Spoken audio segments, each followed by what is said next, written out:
What speakers? What's happening? What speakers? We're live. Well, Oh, life so. what?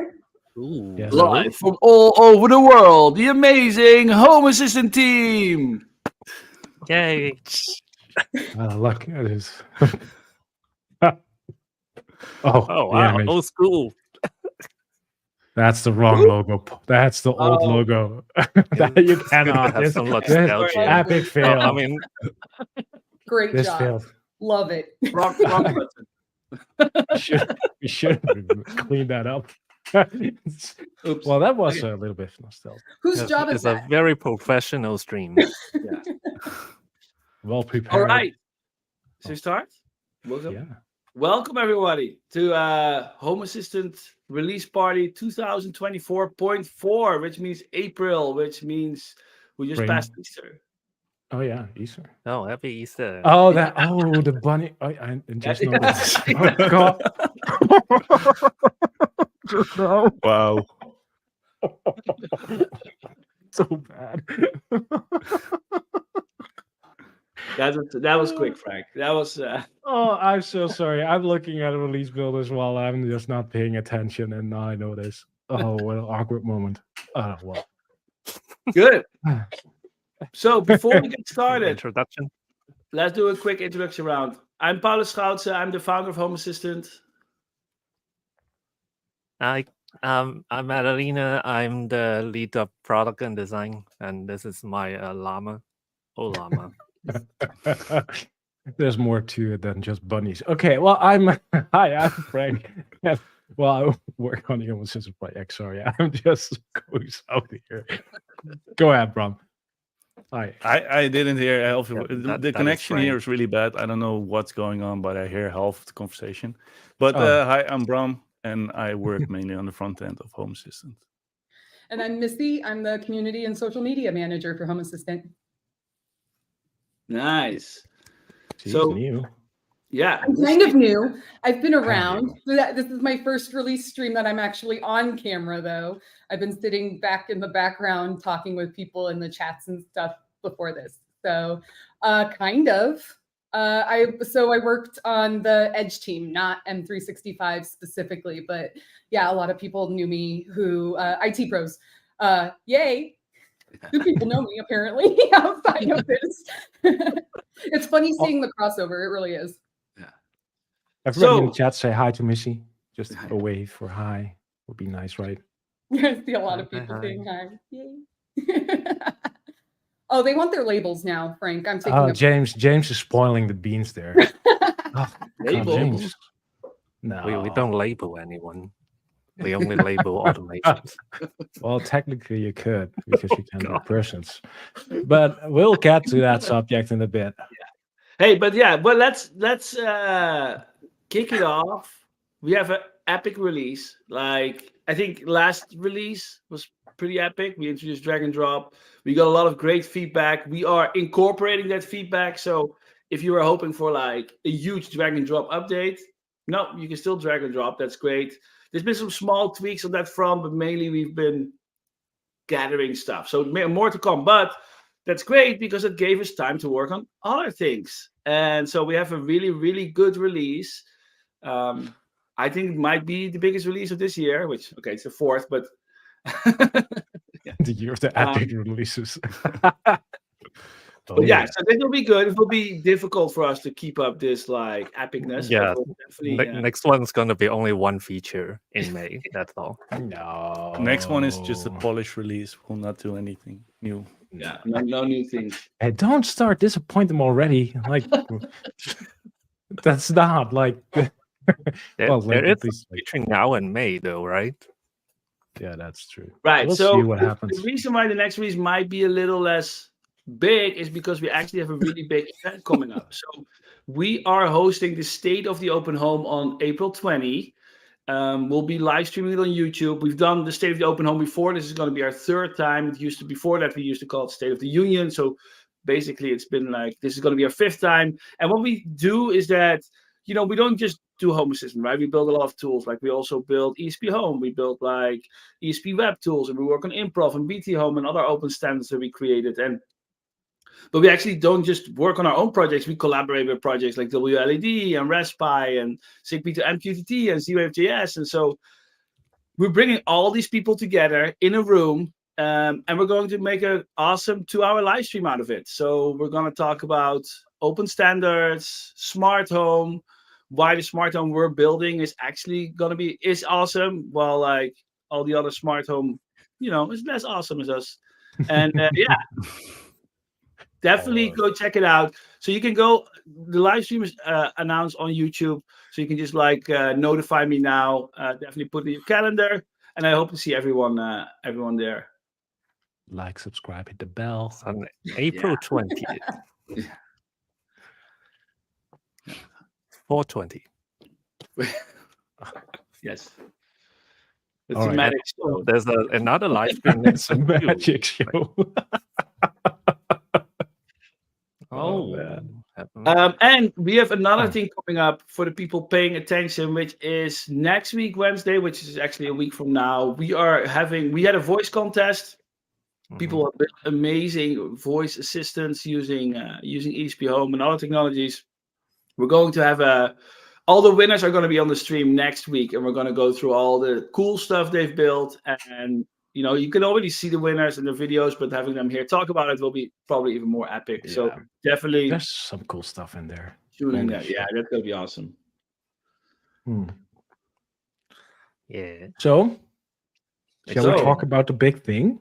I want to kick it off with something really old, actually, if you don't mind. Yeah.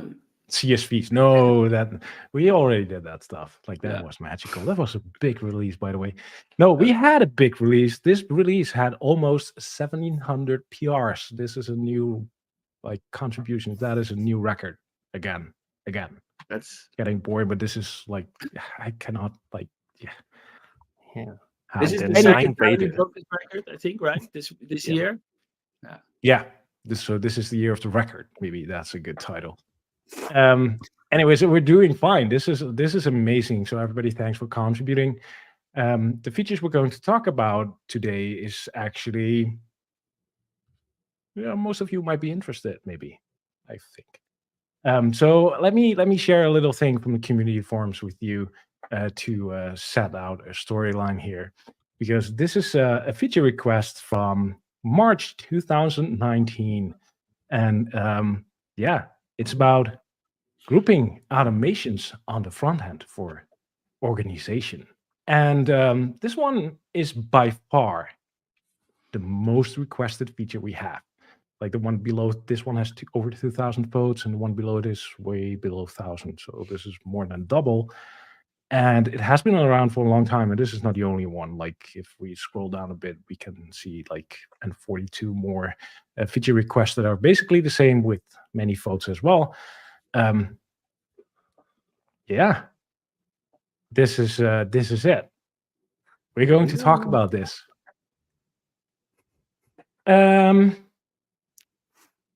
Shall we dive in? Do you want to dive into the release notes? Shall we just show stuff? What shall we do? We should talk about this, right?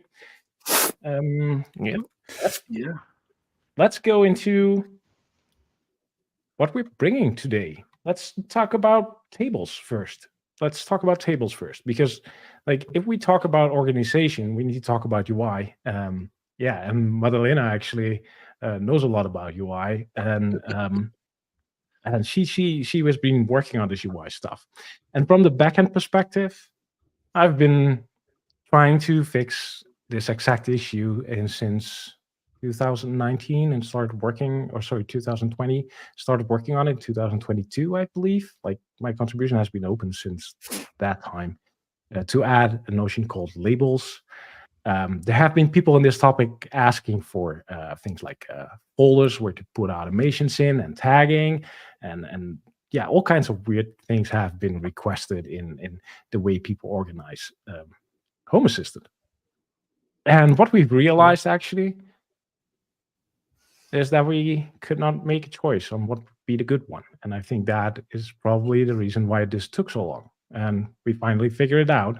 We are going to do it all today. All of it. Oh, Yep. All of it. There's like Oh. because everyone organized differently, right? Some people like to put things into boxes. Some people like to tag everything in different colors, and so we need to like just like how you organize the house. Everyone's is different, and so there's no one way to do it, and we're providing different choices to help you do that. So today we're going to bring you and we're going to talk about labels, floors, a little bit about areas because they're related, but those we already had. And we're going to talk about categories and how this all works. But before we go into all this like magical stuff and problem solving and organization features, we need to talk about the UI. Because bringing labels, for example, to the UI is just like, I couldn't do that. It's just a huge UI overhaul. And this is where Madalena popped in to make our tables different. And our front end team too.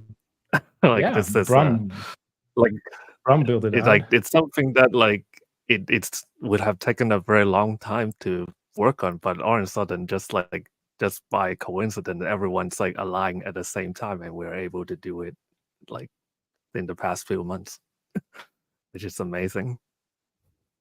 Shall I share a little bit of UI to show? Let's do it. Do it. All right. This is not automations.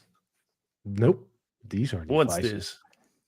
I want to start talking about the UI change that Madalena built to make all these new things happen because, you can probably explain the best, Madalena, because like in order to make all this stuff accessible and functional, UI need to be redesigned.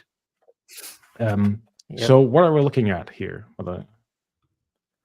So yeah, I mean, essentially, like for like Home Assistant is a very like a piece of software that handles large amount of data, and so it really needs like a great admin interface.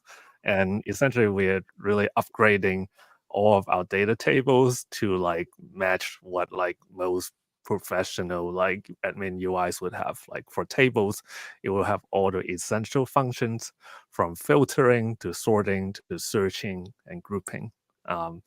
It's very exciting. So, and we're updating all the tables from something that was mostly just about displaying data to now, which is all about managing your data. Exactly. So we now have like this nice little search bar here in the top, which you will find across all the places, and not just automations. Indeed, Bram. This is the device page, and we have now this little nice search bar in the top, which was in some cases or most cases already there, I would say, but it was only search and sometimes a little bit of filtering, right? So yeah, I can now find my bike charger, reset like the search if I want to, which is pretty neat.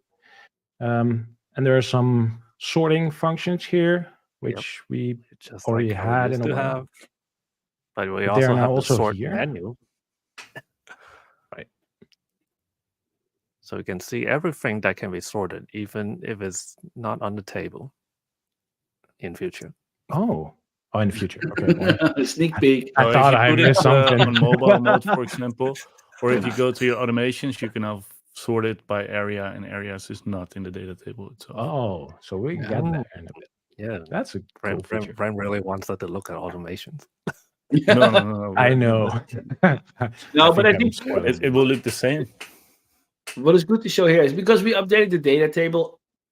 We use this everywhere, right? Like the data table is the way we in Home Assistant list our data on all the different pages. So all the different pages have been updated with a lot of the new functionality that we're going to talk about today, right? This is not just a automation party; it's literally a all parts of the app party. Definitely. Yeah, 100%. I like this little thing here, which is group by. Like on the device page. This is new. I can group by manufacturer. Kind of interesting that I can do that. But also on area. So that's pretty cool. That really helps figure out the interface. Yeah, the first time I used this features after like Bram and Paul implemented it, it really gives me a whole new perspective of what my smart home looks like. I've never been able to see like all my like dozens of device grouped by manufacturers or like integrations in one big list like this before, which is really The cool. grouping is really powerful. I know, right? This is pretty cool. So, Matter as Frank's house. Ooh. It's amazing, right? Ah, busted. Actually, this is not my bike charger, but for the screenshot, I changed it. It's not even working, I think. I don't know. Hide disabled automations. We'll get there. Yeah, we'll get there. We'll get there. Hi from Miami Beach. What's going on? All right. I'm pressing too many buttons. Sorry. No, that's okay. Doesn't matter. So This I is guess all, like like a well lot prepared of live. Filter is something that is totally new. We used to have only like used to have a drop down menu at the top right where it houses 3 drop down menus. So inside the Oh, right, drop down it's a menu, little the button. drop down menu that you can like pick one area or one integration that you want to look at. But No, now the you can device actually page didn't have filter. that. The device page had different Oh. filters. It didn't have Yes. much anything. It had at all. filters for state. But So the cool thing about this filter tab is that you now find this on every table, basically, that like can support filters, which is most of them right now, I think, actually. Right, Bram? Sorry, I missed half of what you said. I because think my most of the bad connection. tables now, most of the tables now support filtering in one way or Yeah. another. It depends on Yeah. what features are available for certain tables, right? So if we look at like this devices table right now, we have filters for area. So I could, for example, like filter down on a couple of areas Multiple areas. Yeah. and Not just- multiple, yeah, which It's is really cool. because you filter by multiple areas and then you can change the grouping, right? So you can really drill down to exactly show the way you want to see it. Yep. Yeah, you can see different dimensions. You can slice the data in different ways.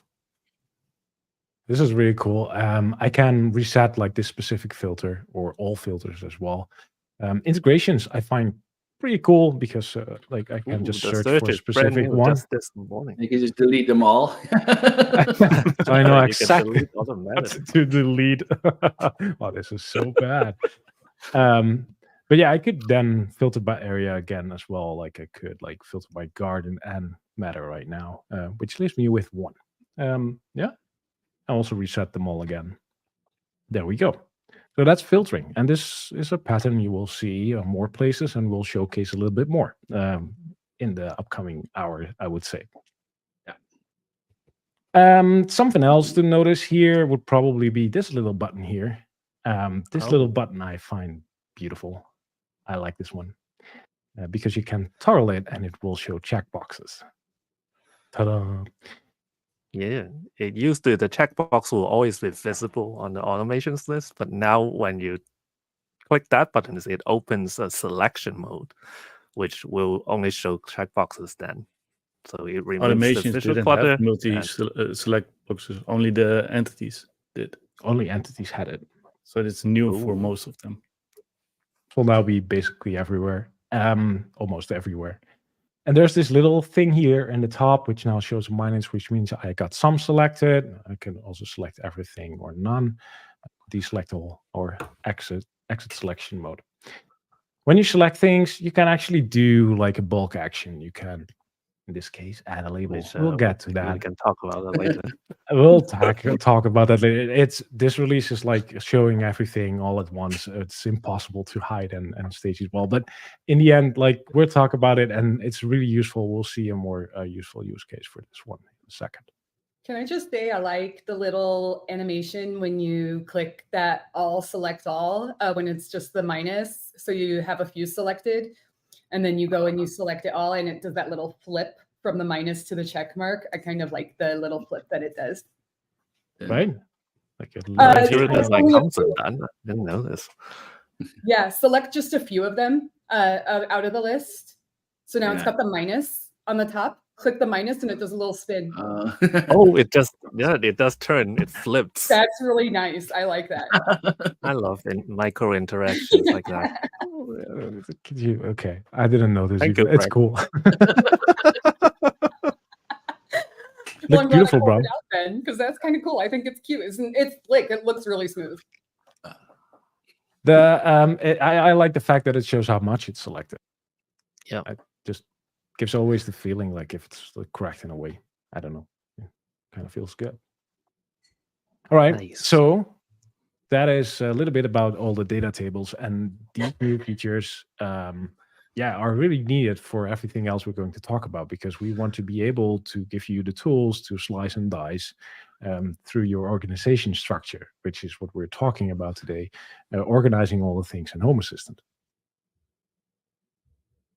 Then there's another weird little thing we have in Home Assistant, which is areas. And areas have been in Home Assistant for quite some time, right? We have seen them here, like those beautiful areas with those beautiful pictures and icons, and what else Wow, you your have in house your is home. huge, Frank. Yeah. Well, that house that I found on Unsplash is huge, probably. Anyway, this is not my house. None of these pictures are. A weird combination. I just searched for garden and things like that, and made some screenshots. Anyways, this is what we are used to, right? Like the areas that represent like the actual, basically, rooms or living spaces in your actual home. And this is where Paulus dropped in, I would say, because Paulus came with something else, which is Yeah. floors. So what basically, this is kind of like coming from like earlier work we've been doing a lot of work on voice. We've been like toying with dashboards, thinking about like automated dashboards. How do we organize that? And what we kind of are missing in Home Assistant is like a better physical representation of your house inside Home Assistant. Home Assistant doesn't have much knowledge. Like it knows their devices, it knows their areas, but people use areas for everything. Like this part of my desk is an area. The whole second floor is an area, and like that's why also like we always got the request like we want nested areas, is because the way people see areas is basically the only way we can group things in Home Assistant. And so thinking from like a perspective, like, well, a first step that we want to solve is that we want to have a better physical representation of your house. And to do that, we added the notion of floors. So floors are on a different height of one another. So you can have a first floor, a ground floor, a basement, a second floor, and each area can be in a single floor. So, for example, this is the ground floor. You can add multiple areas to it, add aliases, so it's very much behaves like a normal, you would expect a floor in Home Assistant to behave. You can put areas in it, and currently the way this is being used, you can target floors, you can group, or like the area selector will be grouped by floors. And yeah, this is going to help us when we are like letting Home Assistant represent your house better towards you, voice, dashboard, automations, these kind of things. So yeah, Frank, some floors now. You can see that there's material design icons. There's some really cool icons built in for the floor, so you can kind of like get the E or the 0, 1 or 0, whatever you like. But of course, you can customize your floors too, right? So if you like upstairs to be like, that's the play floor, then you can make that a floor.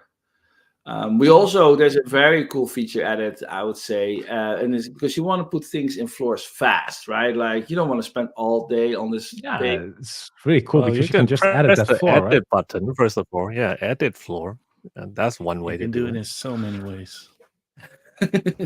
That's how you do it, right? Like you just quickly pick the area, click save, and it's done. You can also add an area. Change the floor here. And click save, and then it's done. Nice. Or you're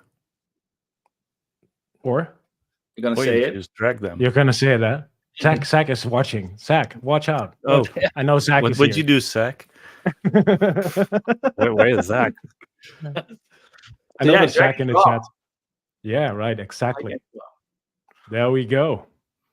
Nice. The drag and drop action is not visible, I think, Nice. because of the screen sharing. But Yeah. yeah, I just pick it up and drop it right there. And so this is really, it is not a tool for people to organize things like desks and like have your floor be an area and do Hey,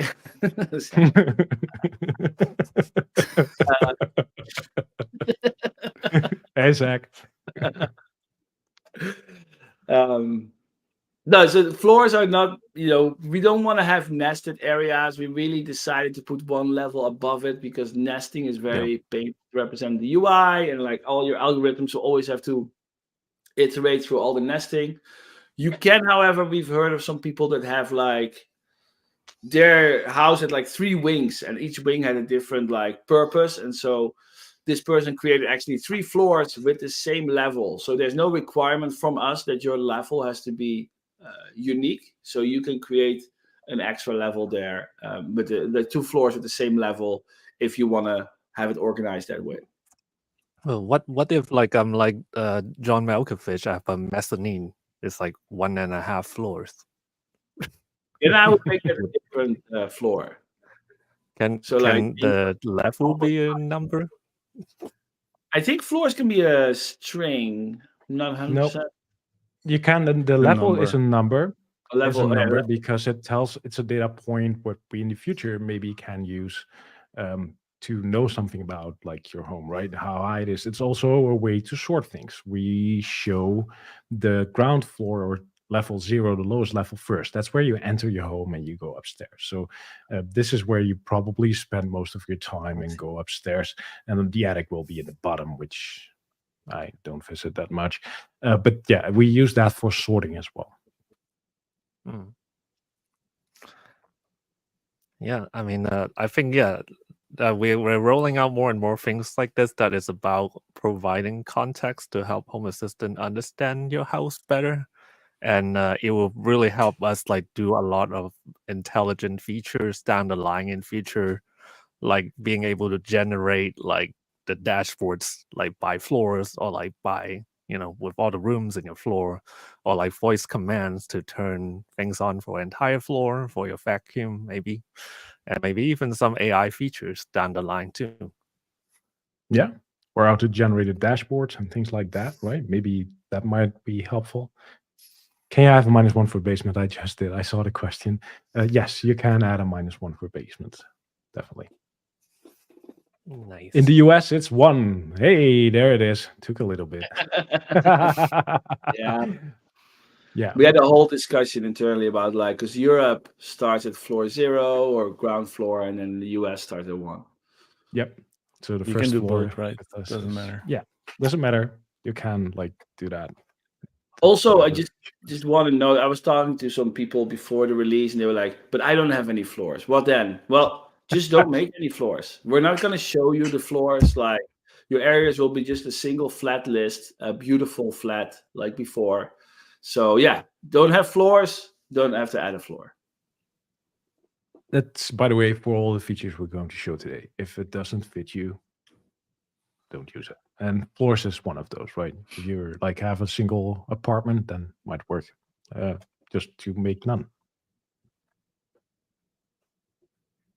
All right, so I quickly made a few floors. I will remove the basement here because I don't have anything to put in it. But I made the ground floor and upstairs and put some stuff in there. Got the attic here and some unassigned things here too. I have no idea why Keuken is here. It's whatever. It's a demo system. So there we go. These are floors. We're going to come back to floors in a bit, by the way, because you can do more stuff with it.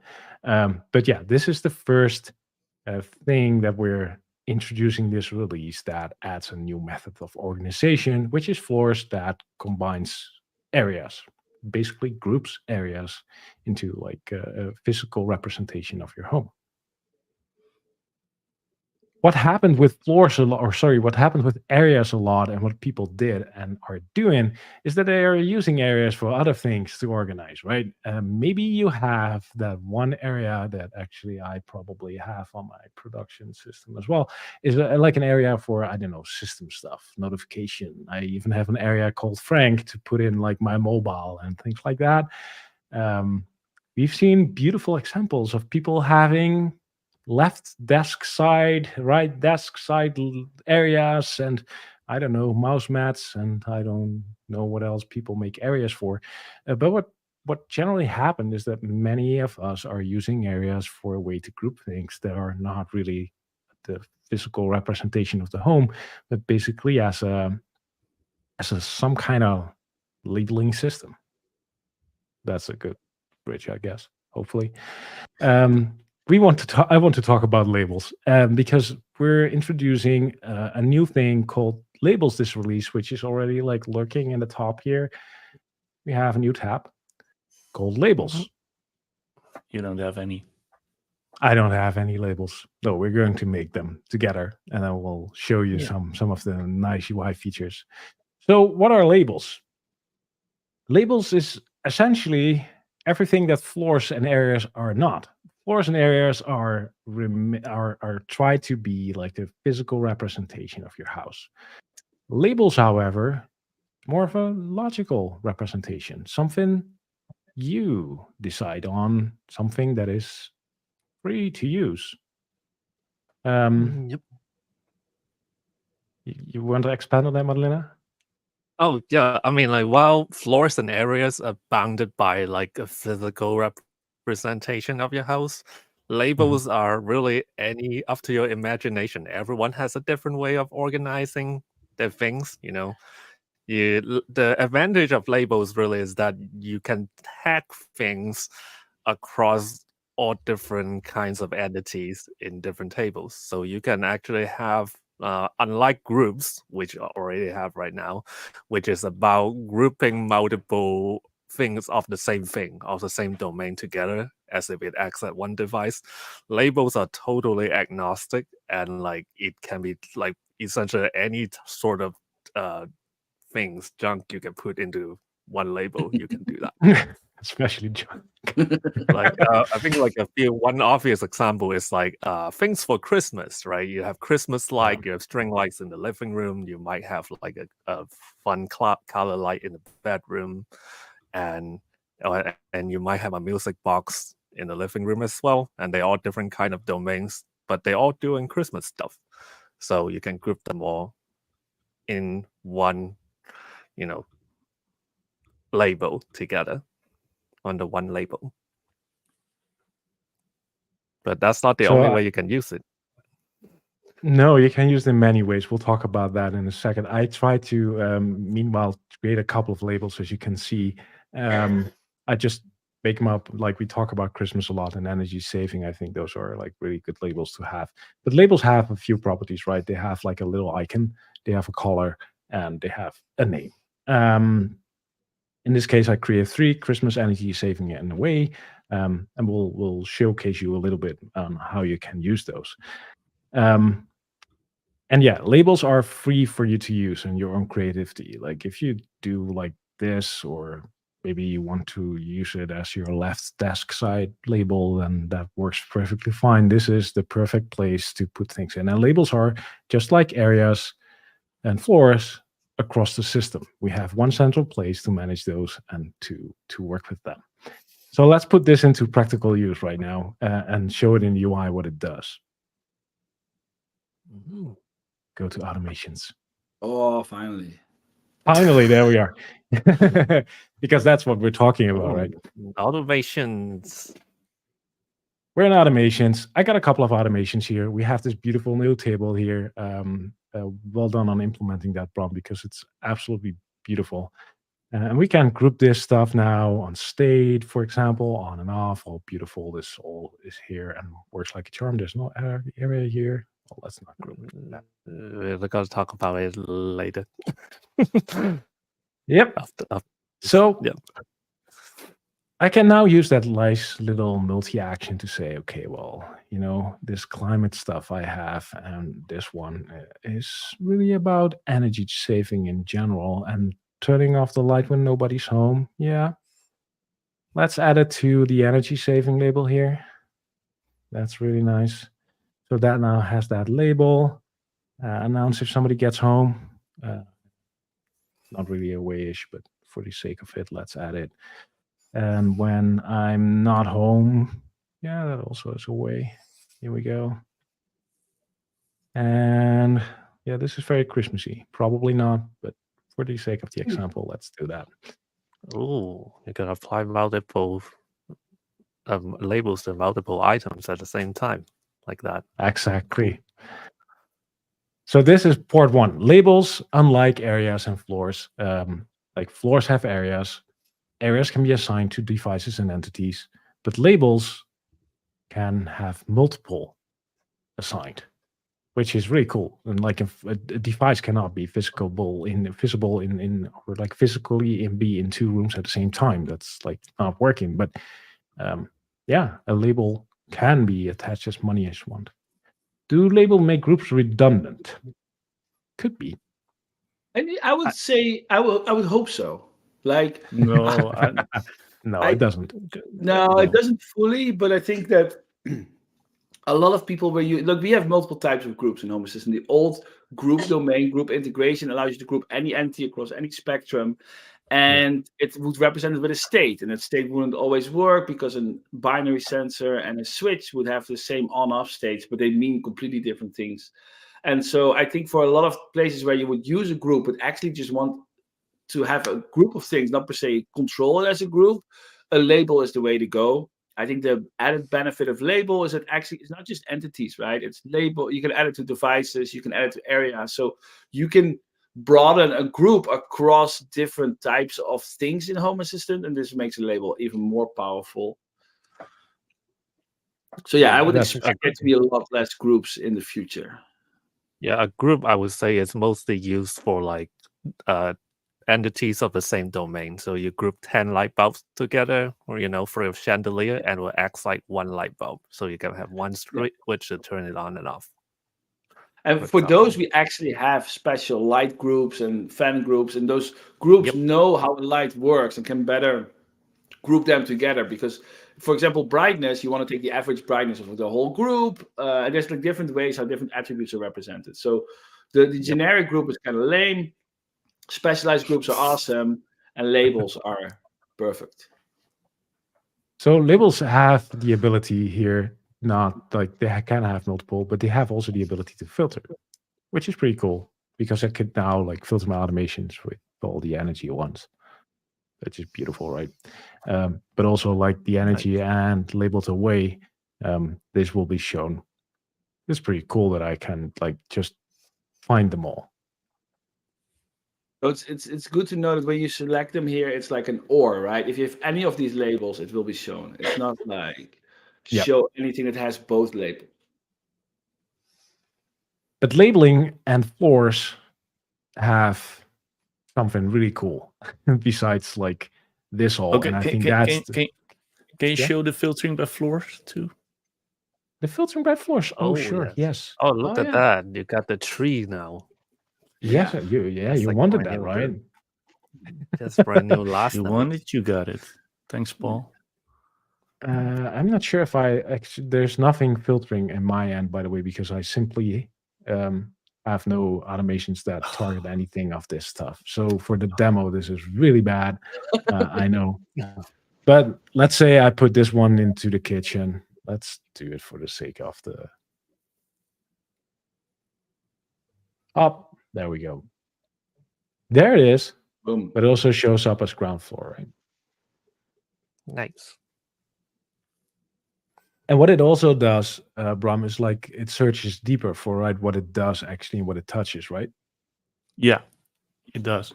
So if you have an automation that is not assigned to a specific room but targets devices of a specific room or entities, then it will actually pop up in this filter.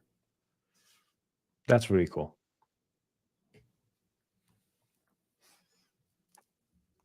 And that's where labels, you get basic grouping for free, right? We just look at which devices you're targeting, and that's like the areas that will be there. Exactly.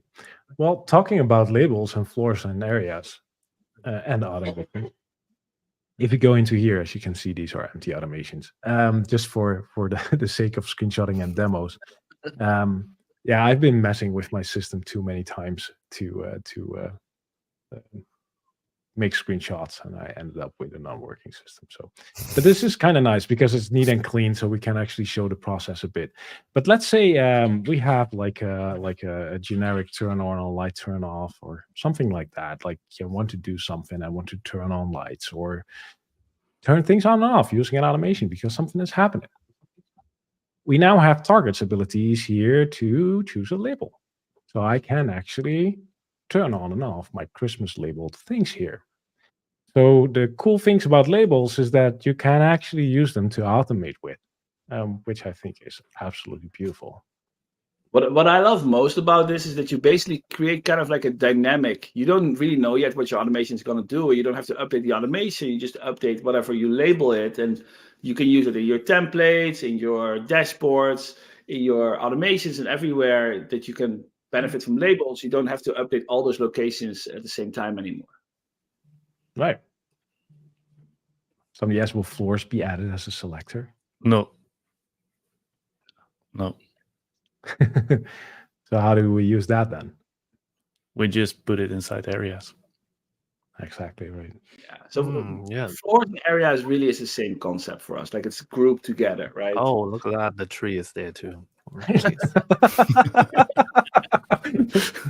Development has been gone quickly, Madalena. It was nuts to see. But yeah, it's beautiful here too. So you can indeed just target your floors and expand those areas that are in here, right? So you can, that is also cool if you really want to like maybe still get the kitchen out, even though you started with your floor. Like, and so this is beautiful.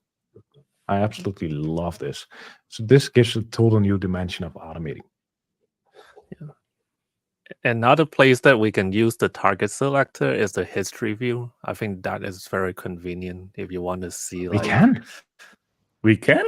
Yeah, history. Oh, that's a side effect. Side effects. But yeah, that will probably work. Oh wow! Look at that. We thought of everything. Yeah. So if you select that's cool. Floor, right? Would that work?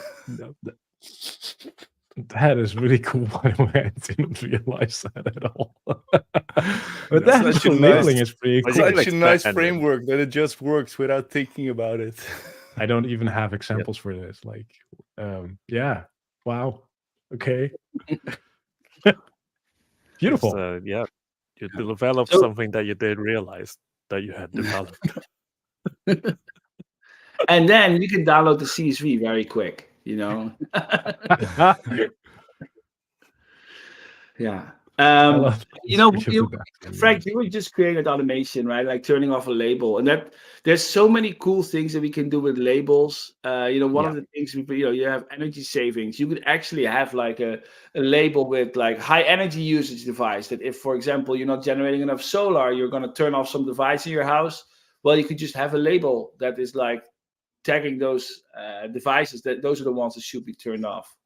Yeah. So, for example, this bike charger, I could mark it with, like, for example, if I'm away or if there's not enough solar energy. Are you okay, Bram?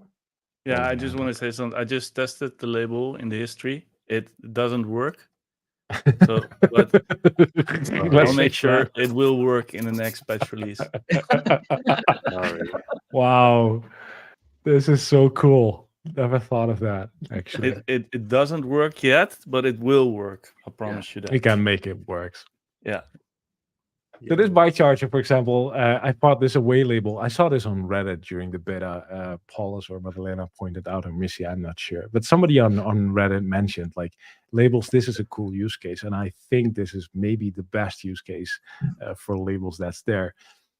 If you would mark, like, devices, entities, with an away label, you could make an automation that if you leave your home, it will turn off everything that's tagged away, and then labeled away, and then will basically like turn off these devices, and you will save some energy. So that's really cool, right? You could just do that. Yeah, really nice. I added this one. There we go. So the bike charger is now marked with the label away. You could make an automation that says turn off all the devices that have the away label when I'm not home, and done. And this is a good example. Like labels work everywhere, right? This is a device. Yep. But it does just as well works on an entity, right? Like this automation entity, but I could like append it on any entity that I wanted to. But it also works on Helpers. and Nice. helpers. Oh, So talking about like organization and categorization and things like that, like I want to like organize my automations in folders. That's all nice and a cool feature request. But yeah, this is just like we're going a step further. We're just doing it everywhere, which is pretty cool. So if I want to see all the entities under the same label, does that mean it would work in the entities view? Yep. So if we go to entities, Oh, so all the helpers and automations yep, in one template, table. trend, and automation. So everything is here. So labels work across everything, right?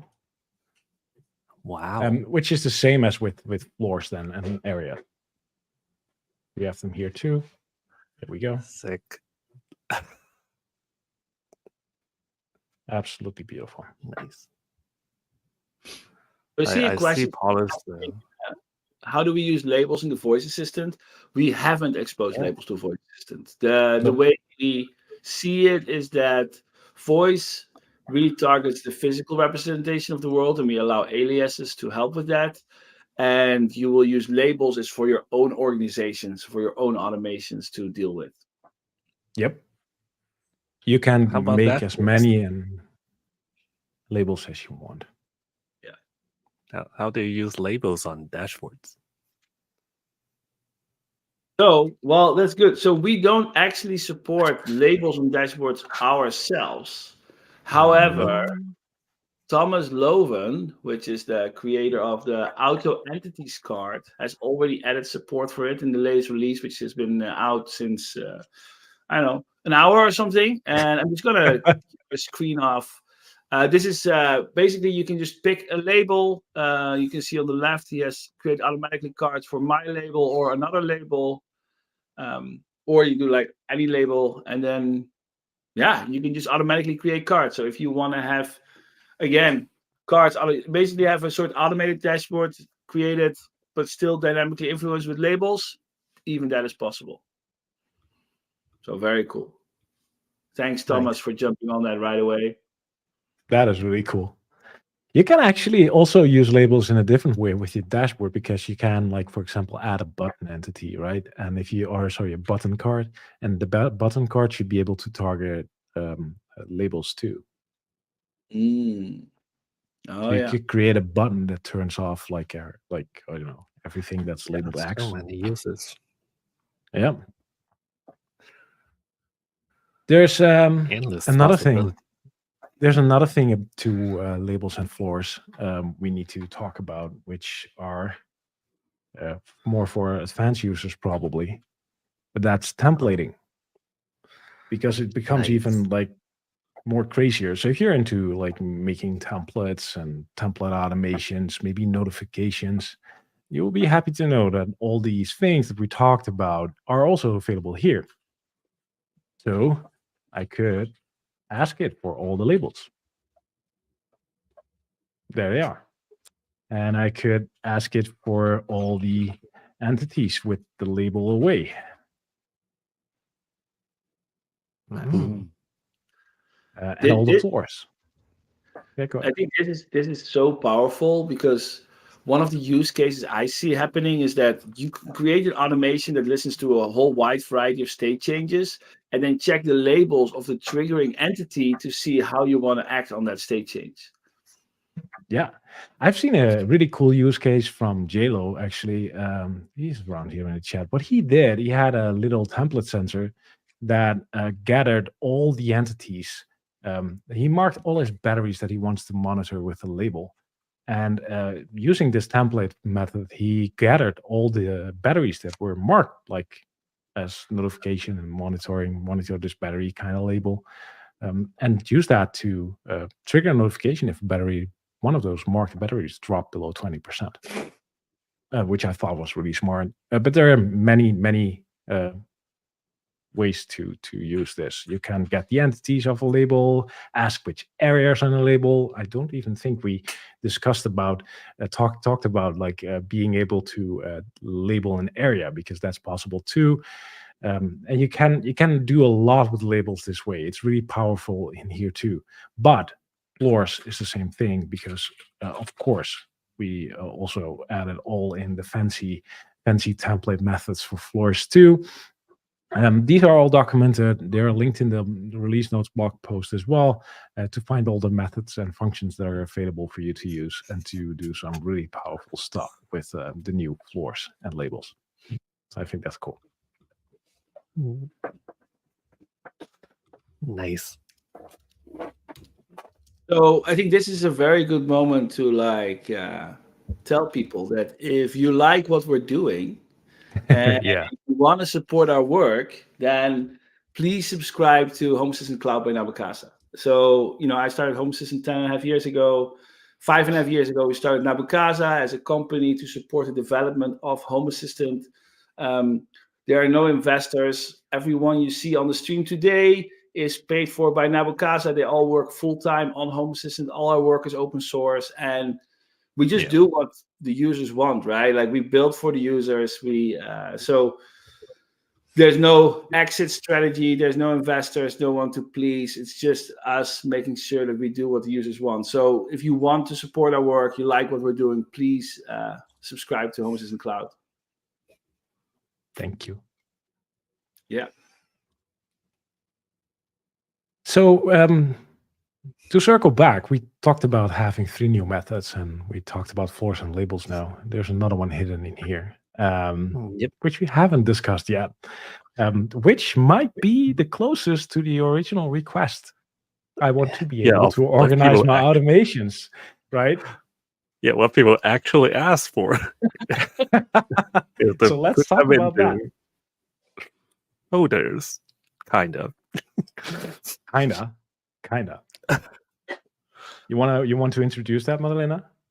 Yes. So this is interesting because this is unlike labels and floors, is not tied to any sort of like logic or like anything that you can use in templates or anything, and that's a good thing because then you don't need to worry about changing something and affecting a dashboard or like a voice command somewhere that you don't know about. Categories are strictly for organization only and strictly for visual purposes. And categories are often used, right? As you can see in the filter panel here, you can, in the group menu here, you can group by like say areas or like state status and so on. But if there are ways that like, if there are methods of grouping doesn't suit your needs, you can create categories. Each different page, each different table can have their own set of categories. So categories are the best for something that is specific for that particular table. So for example, for automations, I can have just categories that is just about motion sensor, like pairs of like automations, for example, or I can like have a bunch of automation that is just about controlling lights or NFC tags, right? If you ever have a tag reader, you end up with like hundreds of NFC tags. Now you can group them all under one category, and it wouldn't show up as label with you in everywhere else, only here under like automations, which makes it pretty clean. In other pages, you can also add categories. So for example, on the scenes page, right, you can have categories for Like you can have categories for like your night lights. I have Philips hues, so I have like funny lights and like daily lights and night lights that I can use. I can show my screen too if you want to. Yeah, If you sure. want me to. Yeah. So ahead. something. Let's see. Share my screen. I'm just adding stuff. Go ahead. Is that So number yeah, real? this is my. Yeah, I think Ac- Edgard is really 100,000? romantic, Frank. I think so too. Yeah, you paid attention.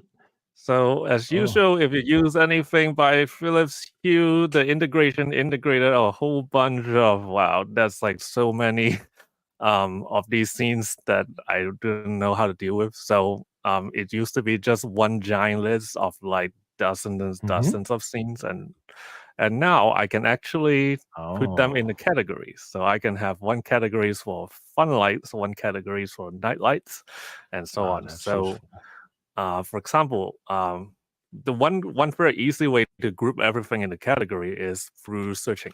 So if I check all the things here that is like has the word read in it, I can move them to a category for like daily lights, for example. Right?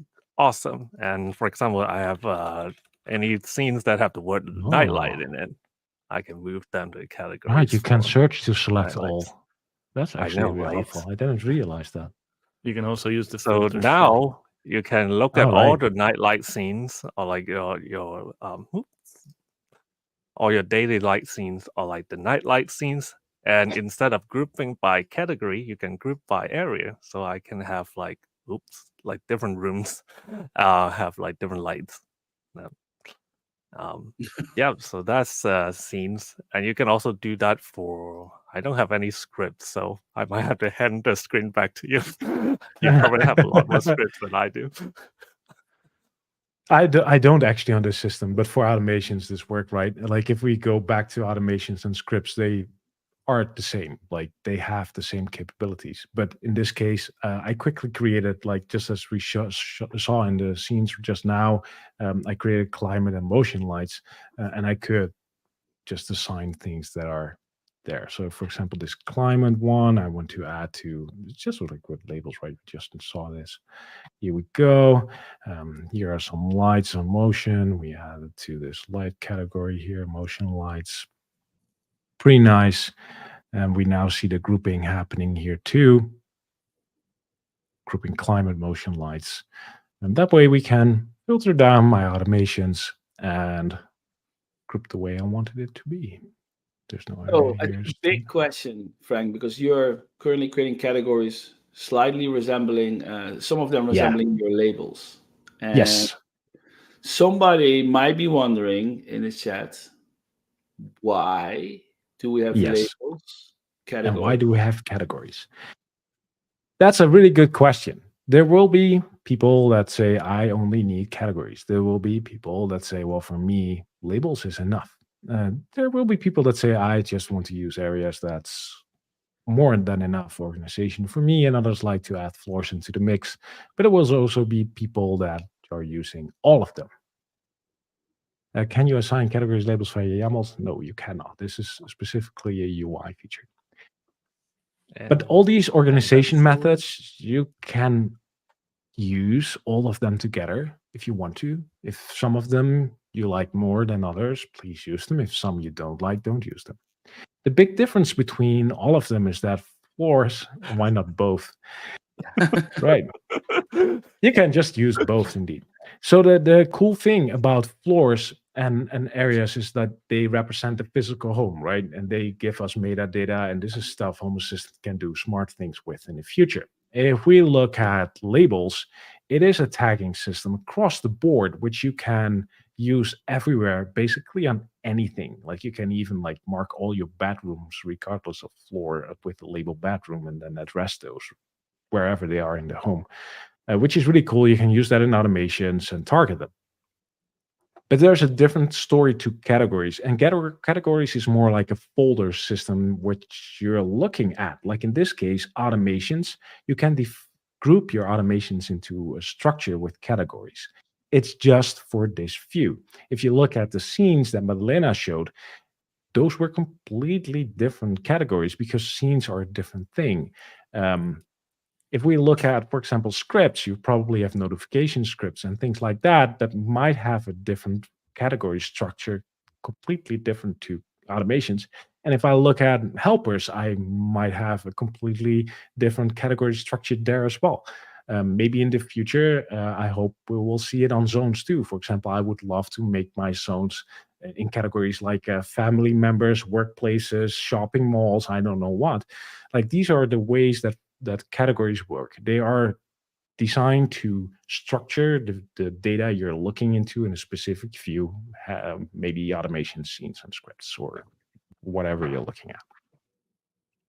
Hopefully Yeah, that and a big clarifies. difference is categories are just for the UI, just for categorizing, and labels can also be a target, so you can use them Yeah. in automations or a button card or whatever to select whatever you labeled and target it in automation to turn lights on or off or turn your climate on or whatever.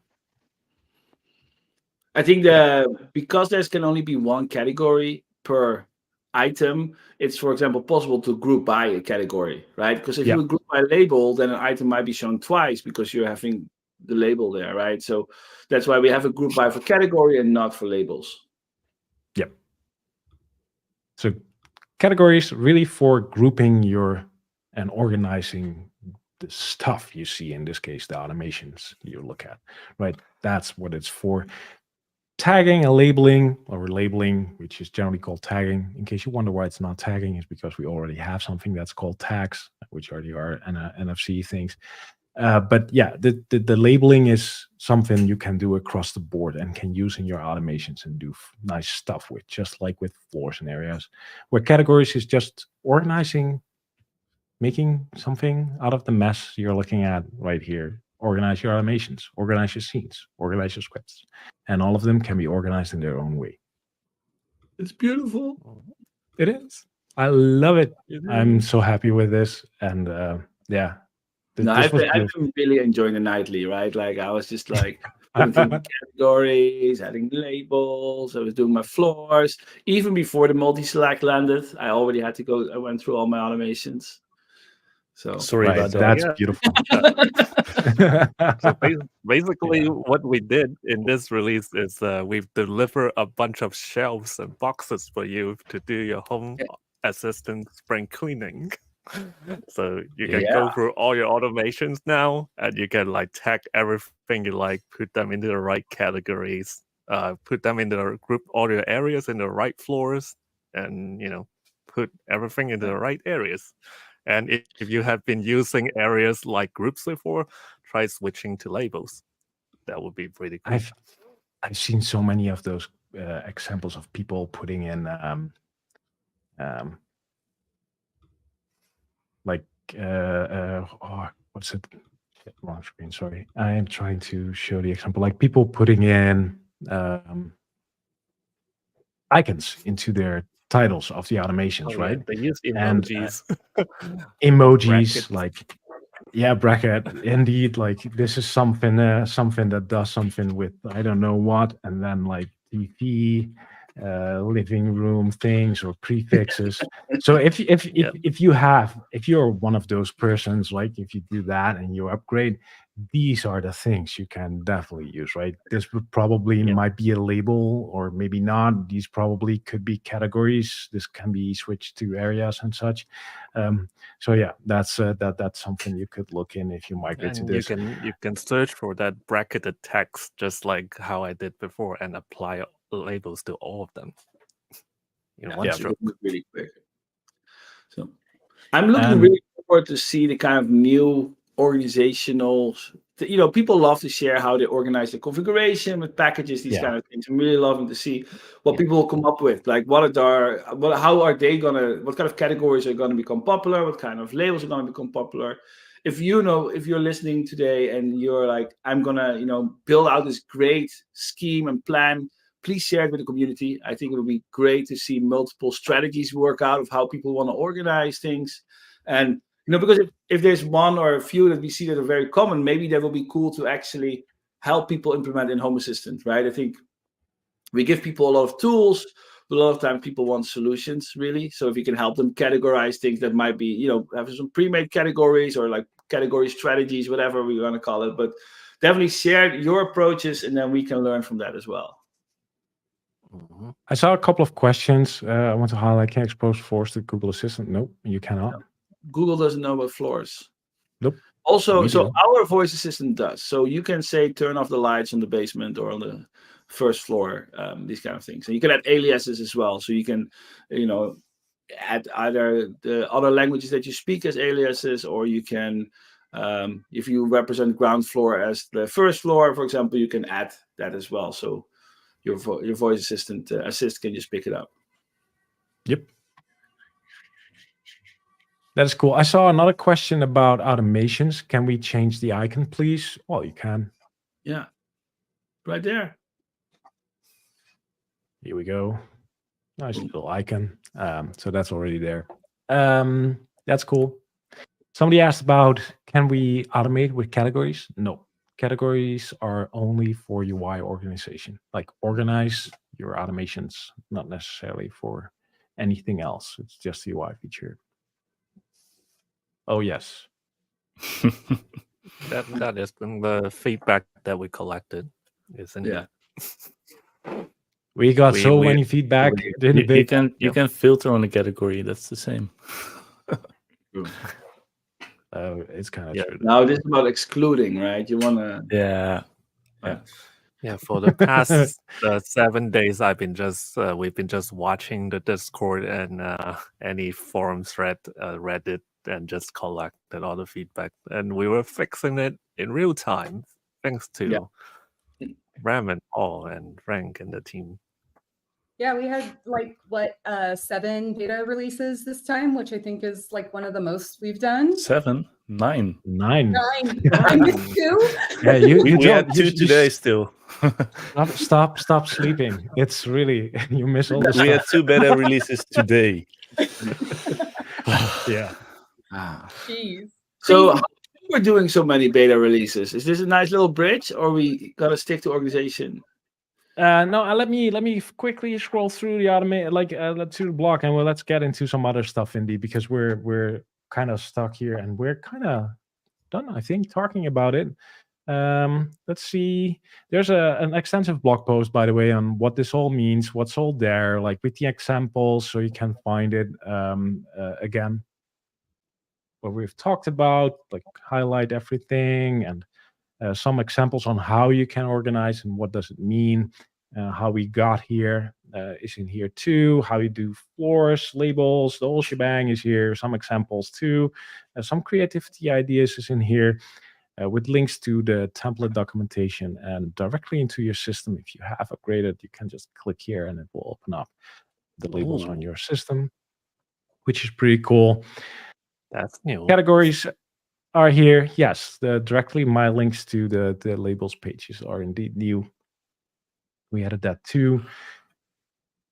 And some tips on like spring cleaning, because we're in spring, right? And this is all about organization, and this is how you start cleaning up your stuff here. So yeah, where to start? There's a little thing here that Madalena wrote, which really helps you to get like going with all of this new stuff, which is really helpful. It's April, it's springtime, so get your broom and clean up your automations. Definitely. So that's that. That's all the organization stuff. Check out the blog and let us know. It is specifically React at this lecture on automation. Jesus. Thank you. Thank you. I would we did 9 betas this release, and one of the reasons why we're able to do these many betas is because our builds are super duper fast. And actually, I'm gonna and the reason for that is that Robert migrated our package manager from pip to UV, and which is a brand new package manager in the Python world, made by Astral. I think if you're watching this, you're probably not the Python developer kind, but it's really cool. But we just published a blog post, and I wanna actually highlight it, and the reason for that is that it's really much faster to do a build. So we obviously Home Assistant built for 5 different architectures because we support like old Raspberry Pis, modern Raspberry Pis, which have different CPU architectures, Intel chips, like the ones running on your virtual machine. There's like a lot of different builds going on, and you can actually see we're doing a lot of like savings here. So we do almost 1.5 hours savings per ARM build. So this is like 4.5 hours just on these builds, and we do a nightly build every night. We do some beta releases. We do stable releases. And we actually calculated that we're going to save 215 hours a month of like nonstop computers running, compiling and building Home Assistant just by this one change. So it's crazy. Like just one new tool, and we just save like so many hundreds of hours of compute each month. So especially like it just means that doing a beta release is like, let's do it. Let's not. We don't have to wait for it anymore. Yeah. So me building a release every month or a beta release would generally cost me. At least I took into account about an hour and a half to 2 hours in general to get it all done. And now we can just ship in 15 minutes completely. It's just that this is like totally different world. Look at these differences in speed. So yeah, this is a little bit of the technical and nerdy side, but for us, this is extremely exciting. Being able to say somebody, hey, I got a fix for this beta.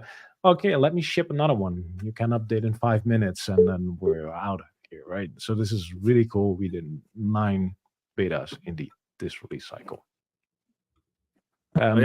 Big thanks to Astral and the team for building UV. Yeah, especially with jumping on the train, because they made some adjustments for us to ship specific architectures and support specific architectures. So really thankful for them doing that. Yeah. This is really cool. 215 build hours a month, like computing power. That's a lot. Yeah. So what do you used to do while waiting for the build to get built for an hour? Well, it also means that just night, It's right? compiling. I can faster try out night week.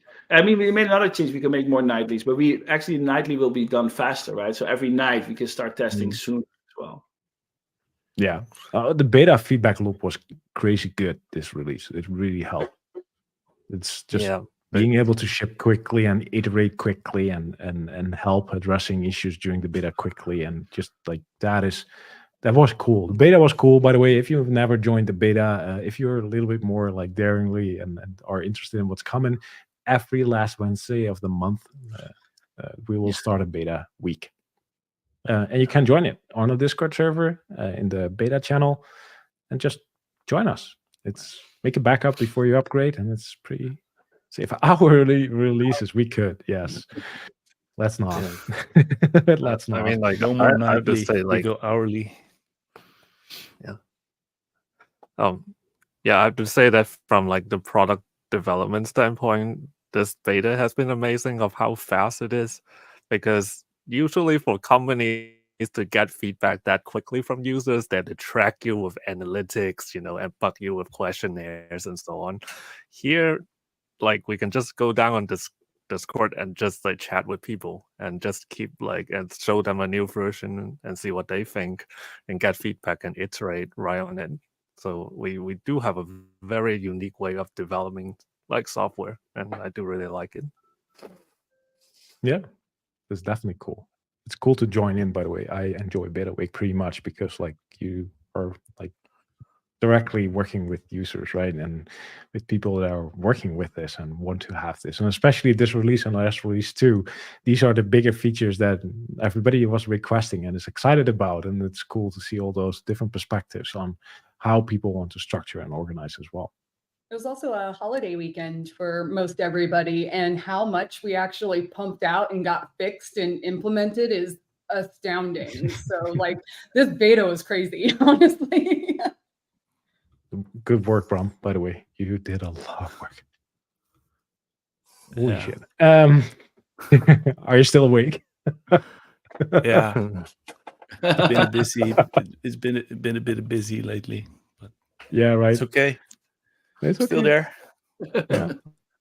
Last night at like almost 12, like almost midnight, we were still talking on Discord. Like, should we ship another beta? Oh, let's do it. Anyways, this was crazy. This was fun. We can just do that stuff at times. Hey, I think Yeah. let's go back to the release because we have. Yes. Otherwise, we're not going to make it. Okay. Well, let's talk about dashboards then, because we have something new about dashboards. Really quick. We have two new dashboards. A Actually, new dashboard system? What? What? No, we already had that last release, right? But we're going to talk about Oh. two completely different ones. Let me add one, and they will reveal themselves. We have two new dashboards. One is map, and one is web page. So let's start with map here. Give it a title. Call it map here.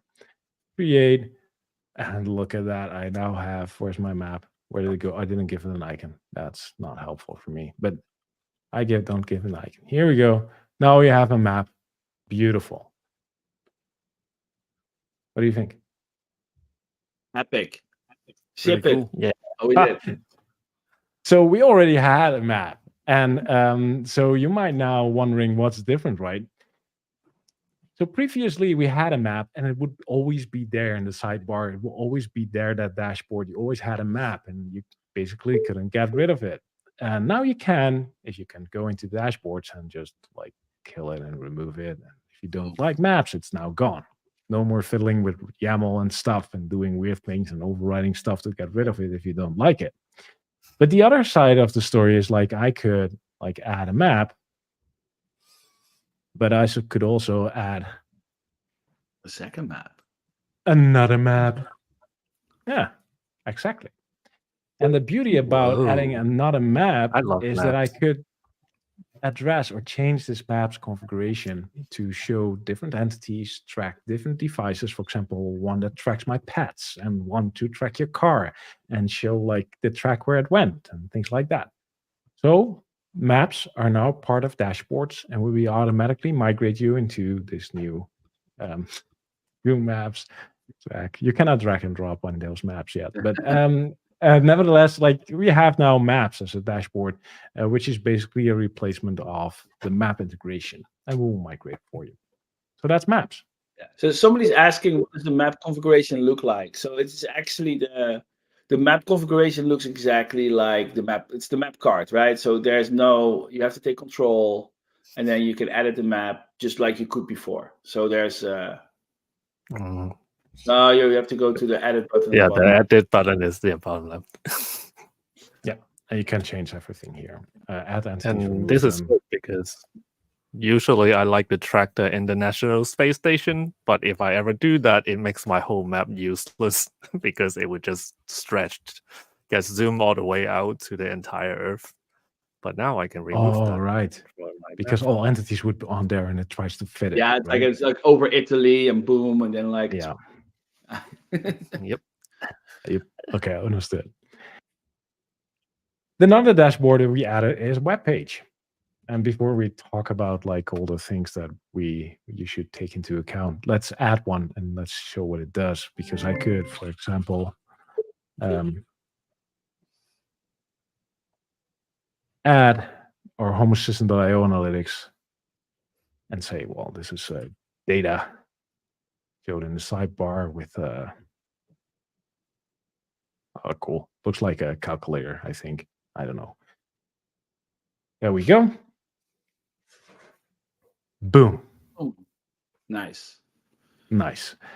So I can add web pages into to Home Assistant. In this case, it shows the analytics, which you should totally, by the way, opt into. What are we currently at? Look at that. Policy. This is a great you bring this up, Frank, because analytics is important. We use it to make decisions, but as you can see in the text, we estimate around 1 in 3 people is enabling analytics. Now, if you look at the number of active Home Assistant installations times 3, it means that we currently estimate that we have over 1 million active Home Assistant installations worldwide. Why don't I have a party popper here? I can... Where's that? Oh, we are prepared to look good. Yeah. No, but this is really 1 second, and I need to find my reactions. There you go. I'm not going to try. Look, party poppers. Oh, did it crash? Yeah. Oh, No, there. you're back. Nice. Okay. So yeah, anyway, yeah, we have 1 million active Home Assistant installations, which is insane. Thanks to all of the million people, your trust. No, this is really amazing. It's just like a little piece of code, and of course that was 10.5 years ago, but we're building on it. But like, yeah, the fact that so many people love it, like it, keep growing, keep using it, I love it. Thank you. Yep. So, yeah, this is a web page embedded into Home Assistant, in this case, Analytics. There are some things to take into account, like this is a browser feature, right? This is your browser does it. That's that page, that external URL into the Home Assistant interface. Not every web page allows this. So it's not like you can, I don't think, like, for example, X, Twitter, what's it called these days, can be included like this because they probably don't allow for that. Your Google bank, doesn't allow it. and your bank will probably not allow it. So these are limited by the websites and browser on what you can include. So not every website will work, but yeah, some So might. you can, for example, also not include non-HTTP sites if your Home Assistant is hosted on HTTPS. Yep. Stuff like that. Right. So if your Home Assistant is in secure connection, which HTTPS uses a secure like lock in your browser, you cannot use a website that doesn't have that lock or secure certificate to embed. Yeah. That doesn't And work. there's also no magic, right? Like with add-ons, we have this magic where we will, even if you use like Home Assistant Cloud or use a remote connection, we will route you your add-ons through that connection. That is not happening with the web page dashboard. So if you are pointing it at a local web server, it will just not work when you're outside of your house. So some people this might look familiar, say, hey, this is familiar. If you had like this previously in your YAML stuff, you could do the same thing. Like we had a YAML configuration available that if you like did your magic on disk and added this stuff, it would do basically the same. What we do now, this release, is that we automatically migrate this YAML configuration for you into our UI and to a dashboard, which you can then manage in the UI and delete in the UI. Automatically. So this will go away and the migration for it will automatically be handled. And this is nice because both the map and the iframe are now done in the UI. We had in the past, like we have, the default configuration of Home Assistant relies on this integration we call default config, which just loads up all the stuff that we think you need to run Home Assistant and that we rely on when you run Home Assistant, right? For the default experience. Some people would mess with it because they didn't like the map in their sidebar. That's no longer an issue, right? Now you can remove the map if you don't like map, or you can just change the map to not show up in the sidebar, but still exist and still link to it. Yeah, you can even mark the map as admin only, right? If you don't want like normal users to see it. So that's pretty cool. Yeah. All right, that's dashboards. And what else do we have? More dashboards. We have more dashboards? Yes, more We have dashboards. columns. Yes. Oh, yeah. Oh, can you show that? Yes. So, well, this one's pretty simple. Thank you for all the feedback. We have been collecting all of them, and we've been prioritizing them and figure out what to do next. So this is work in progress, as we mentioned before, and this is probably the easiest one that we can like roll out this release first. There will be more in future release. This one, it has been asked by a few people, which is the number of columns that you can show on the page. So right now, by default, maximum is 4, right? And so on. So if we go edit the dashboard, there's a new option here. Scroll down, which is the max number of columns. So if I make it like only 1 column, what that does is that then it will show 1 column no matter what, no matter how wide, how big or small your screen is. Or if you can, if you have like a particular layout that you think would look best with just 2 columns, you can do that too. So it will always stay 2 columns no matter how big or small the screen is. But if there's not enough space to fit it, then it will still go back to 1 column. So, Nice. so that's the new feature for the sections view this month. Thank you for using it and checking it out and testing it out with us. That's all I have for now. Cool.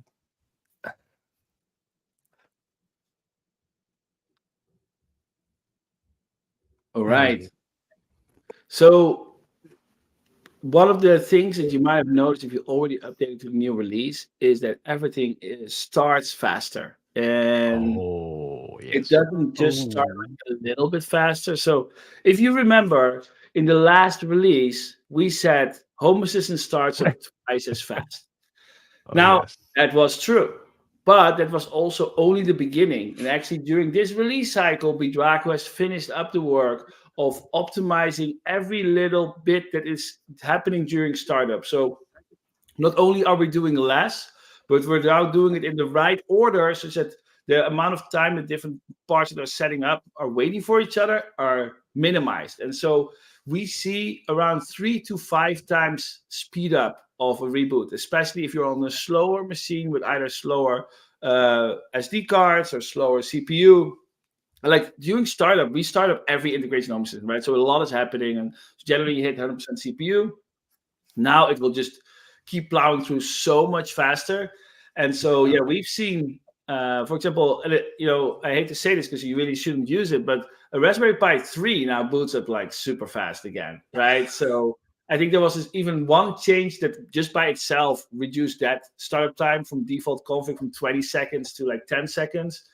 I think on a Home Assistant Blue, we're seeing like around 3.5 seconds or something like this. It's so fast. And it's only like, it's just, all the setup is faster. And because setup is faster, it's also less hitting weird timeouts. So there used to be sometimes people were experiencing weird issues during startup. It's no longer happening. Now, if you want to see how fast your startup is, you go to your configuration screen and you scroll down to System. And there's a little feature. We used to have it kind of hidden, and it's still hidden. You go to Repairs. In the Overflow menu in the top right, there's Integration Starting Time. And this one we actually had to fix because it used to, before this release, one slow integration would also be contributing like time to the next integration because we had to wait for one integration to start before the next integration would load. So what we did is, we have fixed the actual time. The time you see here is the time we are spending waiting for that integration to do their thing. And so you can see that a lot of integration that don't talk to devices because they provide services inside the Home Assistant are super fast. Things that talk to devices, like for example, the Home Assistant Sky Connect integration talks to a Sky Connect USB stick. It's going to take a little bit longer to start up. If you, but you'll also notice, for example, if you have a device that is offline, because you turn off your Christmas decorations, it's actually slowing down startup, right? Because for 10 seconds, it will try to make a connection. Let me give an example of a system that has a bit of a mess up than how it could look, right? This is like a really bad system with all kind of test data, stuff that doesn't work. This is just for development and other things, but you can see this device, for example, is offline. Home Connect doesn't work in this case. It all takes longer. But it's interesting, like, why is Telegram bot there, right? Like, Telegram is a service that's always online. It shouldn't take this long. So this is a very clear indicator that, like, hey, something is wrong. Like, Zigbee being up there, that is, well, by design. It is Zigbee does a lot of things during startup that take 10 seconds. Like, we reset the USB stick. We do an energy scan to make sure to give you a suggestion to change network channels, these kind of things. But it is... Keep an eye on this table from time to time. Just look at it. If something is really high, it shouldn't be, right? We saw people that said that their Home Assistant startup would take 900 seconds just because they were just doing so many things. Everybody was responding. And the reason why this is bad is in Home Assistant, we wait for all your integrations to be set up before we enable your automations. So if you are restarting Home Assistant and it takes a minute instead of 10 seconds, then your automations are not running for a whole minute. which if you have a motion sensor, that is a motion automation not being fired, right? Which means manually having to turn on the light, for example. So unacceptable. So yeah, this hopefully, like, you try it out, restart, just see how fast it is, and yeah. Can you show them where this is again, Paulus? Some people missed where this actually is. Can you show them again real quick? Okay, yeah. If you go to the Frank is doing the mousing, Oh, but Frank, thank if you, you go please. to settings, system, and then to repairs. So Settings, system, repairs, and then the three-dotted menu, integration startup time. Yeah. So go to repair center, and then like here's the integration startup time. Yeah. So part of the origin story was when B. Draco came visit my apartment and realized that my home assistant is ultra slow.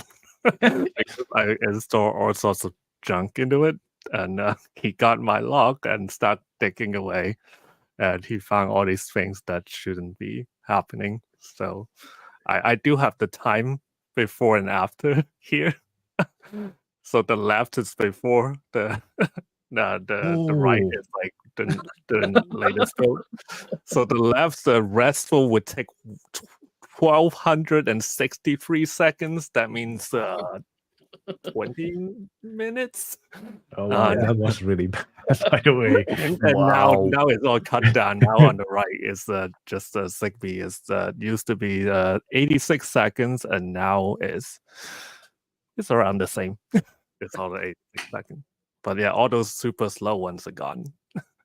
That's good. Air quality index used to be 144. Now it's only 26 seconds. But yeah, don't be me. Don't install all sorts of junks from the hack store. Lessons learned. yeah. Cool. Yeah. Speed. Lightning speed.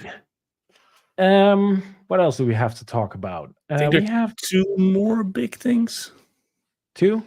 You want to Matter and logs. Oh, Yeah, good. You want to show Good. your screen? What? you have Sorry? something? You have either of those? I have Matter. Yeah, I have both here. What you want? No. Okay, Bring I'm it gonna up. show the screen. This is Matter. Yeah, I'm Matter. super. I would not let Frank do this because then everyone knows he has Matter devices, and then Yeah, actually, some of it the has. add device flow for Matter has been improved this release. So before, if you would add a Matter device, you would always be dropped into the flow of Google or Apple from on your mobile device. It's only possible to add Matter devices on mobile. Still is. We're working on that. But if your device was already paired, so if you had already set up your Matter device with Apple or Google or any other ecosystem, it would be hard and give issues to add it. So we've added a nice new flow. The first thing we ask you if the device is not set up yet or if it's already set up. If it's not set up, then we basically use the same flow we had before. So we handed you over to the companion app and the Apple and Google flow, which I'm not on. So it tells me to download the app. Download the app. But if I have already set up my devices and it's available in Google Home or in Apple HomeKit or anywhere else, I can tell it's already in use. And then we ask you where you are already using it, and we guide you how to get that device coupled to Home Assistant 2. So then it will be in Google Home and in Home Assistant, because that's possible with Matter. So you have to enable linking mode in Google, and HomeKit will give you guide the steps, and then you can just add it. So you get a setup code with Apple. Yeah. You enter the setup code, and then the device is added. So those are nice little tweaks to the Matter add device flow. You might be thinking as a user, like, wait, Matter is brand new and shiny, and this feels like a hack. And yeah, so the thing is that what happened is that Matter allows you to connect one device to 5 different Matter fabrics. So you can have one light bulb have their own unique connection to Google, Apple, Home Assistant, all at the same time. This is great, but to pair a new Matter device that is brand new, out of the box, factory reset, you have to scan the QR code that's on the Matter box. But that only works for the first device. Once you've done it for the first device, it's paired to, let's say, Home Assistant or Apple, and the second Matter controller that wants to pair it can no longer scan the QR code. Oh, so you can only use this once? The device, like, or for example, go into Google Home or Apple, what Bram just showed. And so we just noticed that people were running into this a lot, and we saw people require support. They're like, I'm scanning a QR code, it doesn't work, it doesn't find it. And we're like, yeah, we know. So now the user knows too. And if you have added it with it's already used with the sharing code you get from Google and Apple, and you don't no longer want to have it in Google and Apple, you can go into the device and you can manage the fabrics, and then you can remove Apple Home from your device, and then it's Home Assistant only. I'm Oh, actually yeah. So then you impressed. first need to have it in Home Assistant. Yeah. No, so the Matter device management is really starting to take shape, and it's really cool to see. Yep. That's Matter, I think. So we're working on more for Matter to make it even better to add your devices and stuff. But this is the first step. Yeah, I think the team demoed the prototype before at the State of Matter live stream, and I think we got like half of it in now. So Yeah, there are more parts in there which we do not expose yet because like we're working on it. But yeah, there's definitely more coming. That's for sure. This is a good step. Yeah, and then we have a nice little update for Oh, yes. yeah. If you had a lock that can be unlatched, opened, like not just What is unlocked, latched, but Bram? like really opened. Mhm. so you have like I want to explain this pretty badly. Like you have locks that you can lock and unlock. Like that's pretty common, and we all are pretty much aware of what that does, right? It enables like lock or unlocks it. There are also smart locks that can unlatch or open the door, and that can mean two different things in general. One is maybe you're familiar with like the kind of buzzer doors, like bzzz, and then you can just push open the door, pull open the door with like out rotating or pushing the handle, which is a way of opening or unlatching a door. There are also locks that can pop open. So pop open the door out of the lock, and then they are like slightly open, so you can push or pull them open at that point without using the handle. So that's what we're basically talking about when we're talking about opening and unlatching a door. It's either of those versus locking, which is actually pushing in like the lock pin and pulling out the lock pin. Yeah, so I can Of the door. unlock it, but that does not mean that I can push open the door. Door, correct. But if I open the door, then I can just push it and it will open. Yep. So if you're having groceries, your hands are full, and you want to kick the door open, that's where you tap open. Yeah. Yep. So what's new in this release? In previous releases, this was just an icon button, and it is now changed into a more descriptive labeled button. So that's good. And we added some kind of security, because if you press this button by accident, your door will be open and it's not always possible to close it again. So you have to press it twice. So if you click it, it will ask you, do you really want to open it? And if you click it again, I was too slow, then it will actually open. So there's a timeout. If you don't click the button twice within a certain time, it will cancel. So you have to click it twice, and then it says door open. So then I can just push it with my groceries in my hand to walk in. That's such a good question. How do you push the button if you have the groceries in your hands? You do it with automation on your Apple Watch. Yeah, so you can do it with your nose, right? Or no, like no, but maybe push for somebody else, right? And you could be Yeah. on a phone or whatever, open up a door, maybe an automation. But in the end, like if you push the button, you don't want to actually. If you have one that pops out of the out of the lock, then you don't want to accidentally push it where you're not at home, for example, and leave the door open outside. So yeah, there's definitely a good reason to have a confirmation. Or there. the trunk of your car.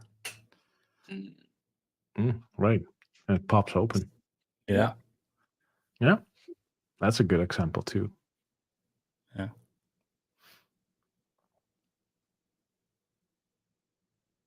Does I it don't work know. with lock templates?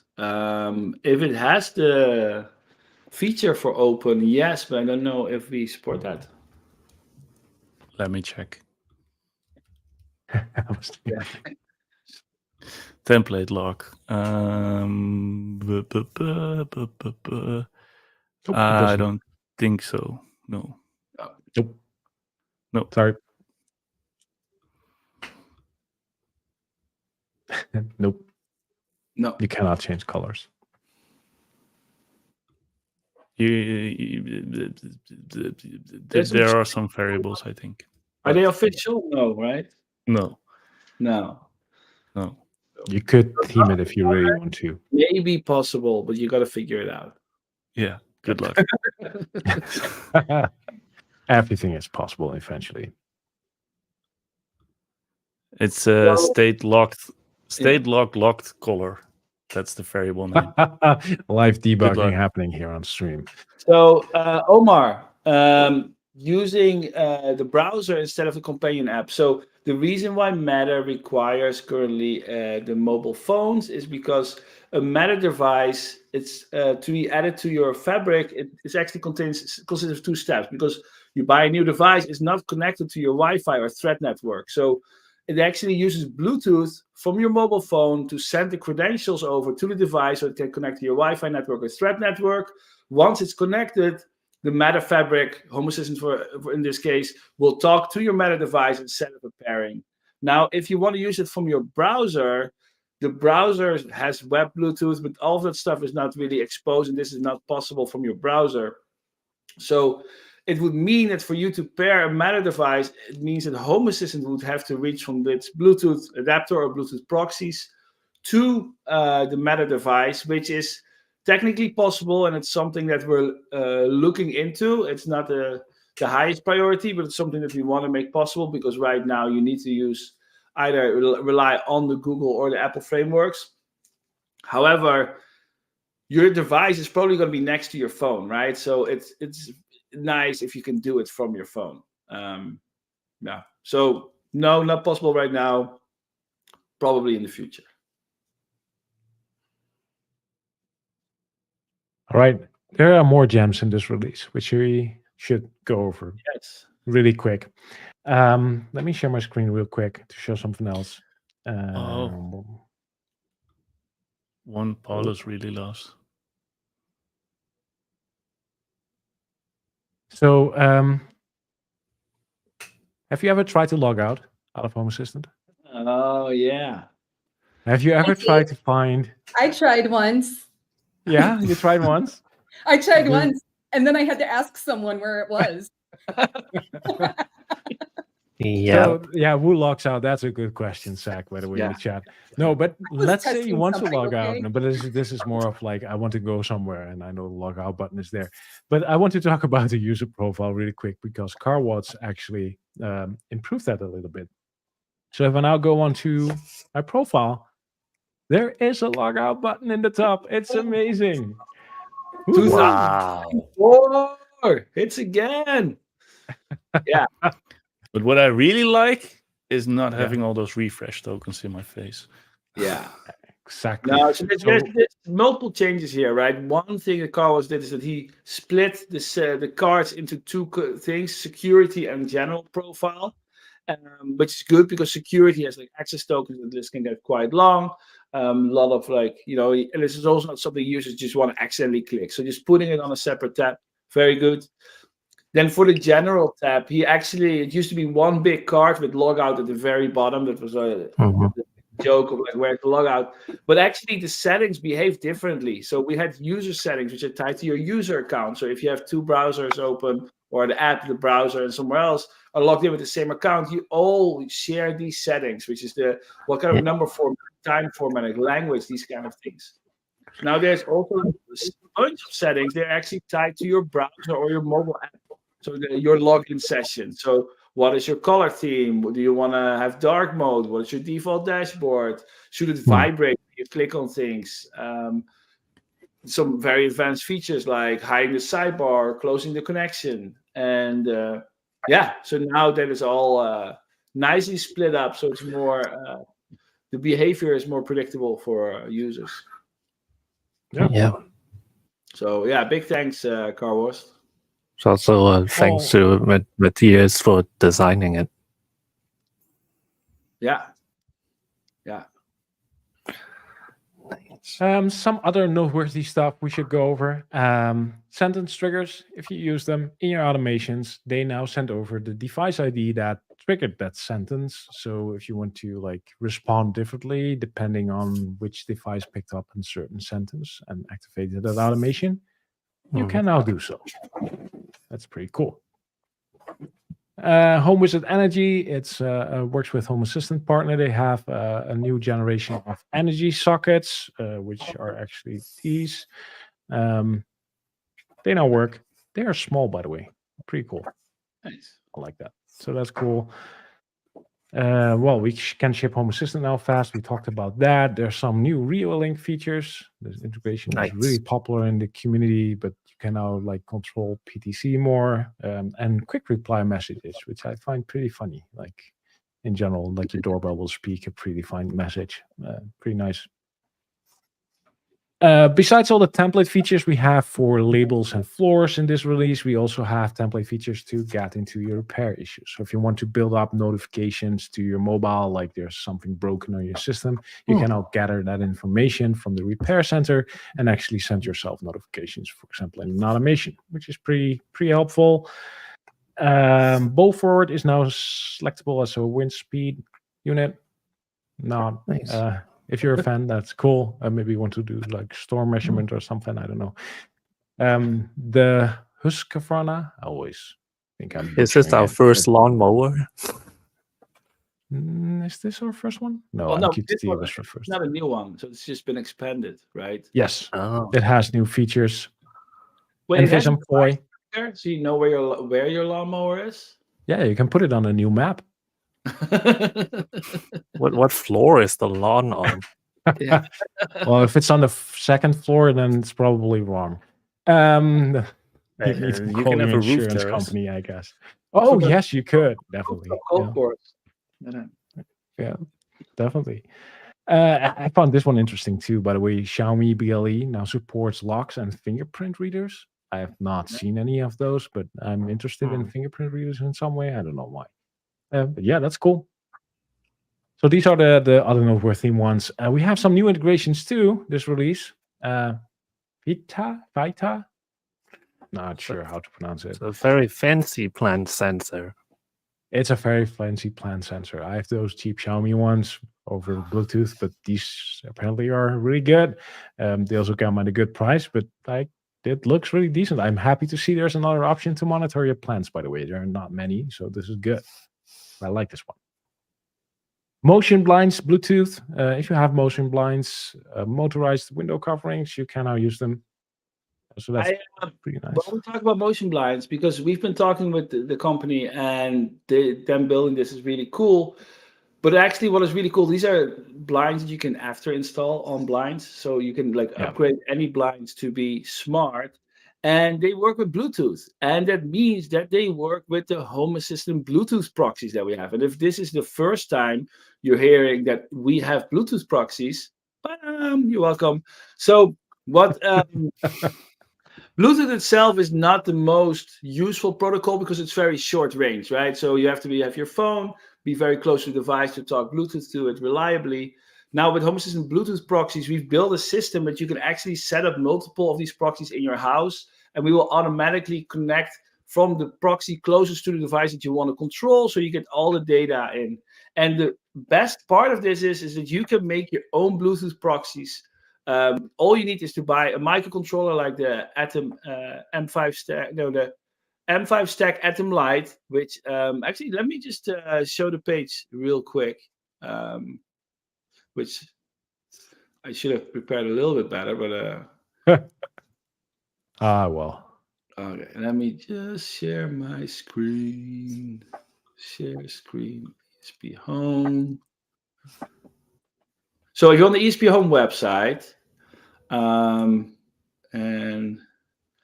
you can go down, click on ready-made projects. You can make your own voice assistant, in case you haven't known that. Like, we have 2 different voice assistant devices. We also have a Bluetooth proxy. So you can basically take any ESP32 that you have laying around, but we recommend this one if you don't have one.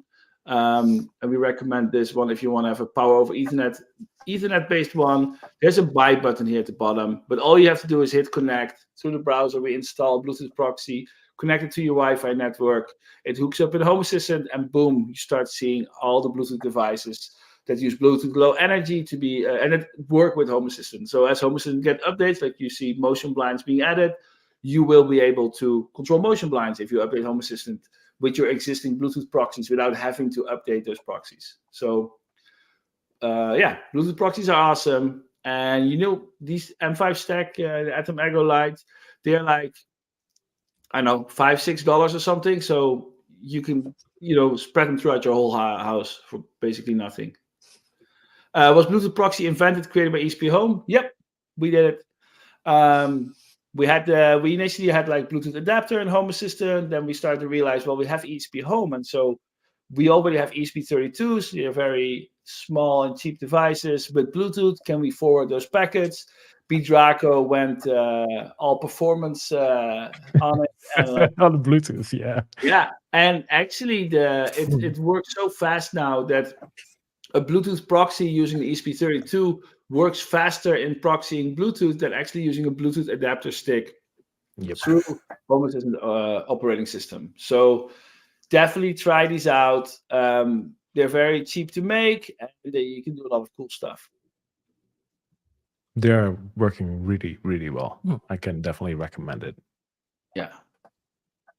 Okay. There's another one in there which I want to talk about, but in a minute. I want to finish up this. If you're okay, yeah, I know. I see the one. Ollama, we get that into a second because like we're almost down to this list, and then we can like exit with that one if you're okay with that.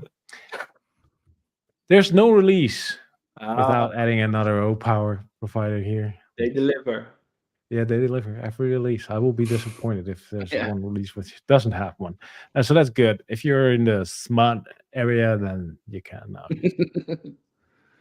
And some new integrations move to the UI. Lutheran Homework, 17 tracks, Rofa, and yours truly favorite, Downloader. That thing is old, right, Paulus? That is like one of the first integrations I built for Home Assistant. And I still don't know why. But it's now in the UI, so that's cool. It's in the UI. So that's the service that allows you to download files to Home Assistant. Then we have to talk a little bit about breaking changes. Python 3.11 Sport has been removed. If you see this and you got scared, don't be. The chances are pretty big.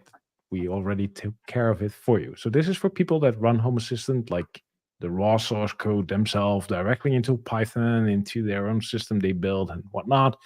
They should know this, that they now need Python 3.12 instead of Python 3.11. All other people, which it's 3% of the installations. 3% of the installations, yes. All other 97% of people, we take care of the Python installation for you. You've been running Python 3.12 for the last 2 months already. So that's already handled. Nothing to worry about, just so you know. There are some things in here which you will probably notice, like the weather integrations. Probably some weather integrations had 2 entities. 2 weather entities. For example, 1 weather entity for hourly weather and 1 for daily weather forecasting. We now support both in a single entity. These entities have been deprecated for 6 months and now been removed. So we have now a single entity instead of duals. And for the weather in general, there used to be a forecast attribute. This forecast attribute has been replaced with a service with response values. This has been deprecated for 6 months too, and has now been finally removed. So if you still are using an automation that uses the forecast attribute, you might need to update it. The documentation here is linked and has information on how you can use this service. That's the most noteworthy ones. We have a bunch of blogs on the developer website. So if you're more into development, contributing to Home Assistant, or building your custom integrations, this is what changed this month, which you should know about. The most interesting one, I personally still think, is how we saved 215 computer hours every month by making our releases fast. If you want to read about that, that's here. And there's one integration removed, which is OpenCV. This one has not been functioning for a long time right now. We don't see a way to make it work at this point. We've cleaned it up. There was no usage for it either. That's basically all for this release, except for one. We skipped one. Ollama. I'm not going to try this one. So, Malin, I think you prepared a demo, a physical demo, or look at it. There it is. Let me give a quick. I want to do a quick intro what this is. So, there's a kind of like a thing in the news cycle you might have heard about called artificial intelligence, and this is based on large language models. Now, we had support in Home Assistant for large language models since last year for OpenAI. We have Google's generative AI, which strategically we have called Google Generative AI, which they've done 2 name changes since then. So we got this. But of course, when you talk to a voice assistant in Home Assistant to assist, we would know, and you wanted to control Home Assistant, you have different chat providers, and one was to control Home Assistant is Assist, which we map your sentences to turn on light, turn off the light. And then we had the large language models, Google, OpenAI, but those were all in the cloud. What if you want to run your own models? Well, there are open source models. One of them, very popular, is called Ollama by Facebook. And people have been running this locally. And actually, since then, a lot of different models have come up that you can run locally. Now, we never had a local integration before because we were really looking for an API that worked well, that was easy to install. And that's how we found Ollama. And so Ollama actually is quite easy to install. If you have a gaming PC running Windows or Mac, you can run Ollama or Linux, by the way, too. And then Home Assistant can now talk to it and run local models. So it's fairly straightforward. And Marlene, I think you're going to do a live demo setting it up. Yep, but I can show you how to do it as someone who is live demos. Just medium skill level. Live demo. So yeah, to show you how to install it from scratch. So yeah, first of all, you go to the ollama.com website, right, and download it. You can, depends on whatever OS you have, and then you download it, and then you would download the file preview, and then you run. And once you run the setup, you see the Ollama will become, once you run it, you'll see Ollama actually running in the system tray here. And the way to access this is through the command line. So if I type Ollama, it will actually tell you all the things that you can use. So one of the things that you have to start using Ollama with is to pick a model. So a model is essentially an AI model of made by different companies. So for example, Jammer is from Google DeepMind. Mistral, which is pretty cool, is from France, right? Google or France, it's a startup, right? Mistral, a French startup, yeah. Yeah. So if you go to that, they actually have the command line here that you can use. So you can copy that and go to the command line, and you can run that. So in my case, Mistral should be already installed, but if it's not, then it will try to download it right away. That would be like a 5 gigabyte file. So we're not going to do that right here. Oh, okay, it's already loaded. So this actually is kind of like ChatGPT. You can ask it anything. So you can say, how are you?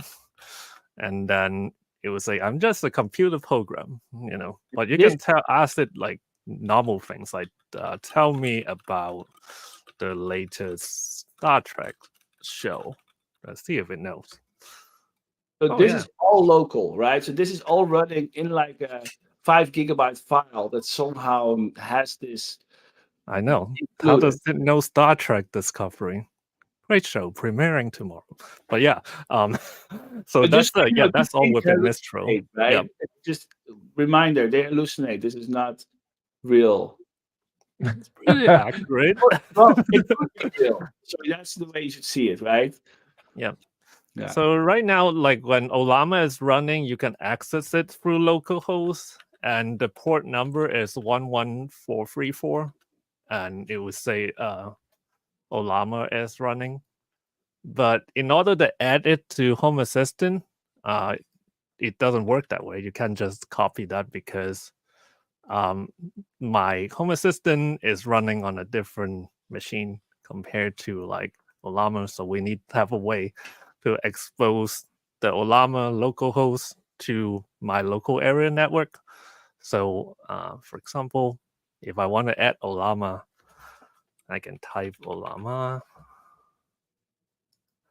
And it will ask me for the IP. So obviously this will not work, right? So how do we get the IP? So the one thing that you need to do is to set an environment variable. So here I have an environment variable editor, but in Mac it would be different. That maybe like command lines that you need to use. You have to follow the FAQ, which we had linked in the in our integration page. So the name of it is Ollama host, and the value is 0.000. Yeah, 11434. Save. So we were not very happy that you have to do this, but this is the way Ollama is set up. So that's just. So let's see. Basically telling Ollama 000 means it listens on every like interface. Right? It's accessible network. Yeah. So yep, if I try the IP address of my computer, it will also show Ollama is running. So that's perfect. Now I can add it to my Home Assistant. Yes. And you can pick the models. We'll actually help you pick the models.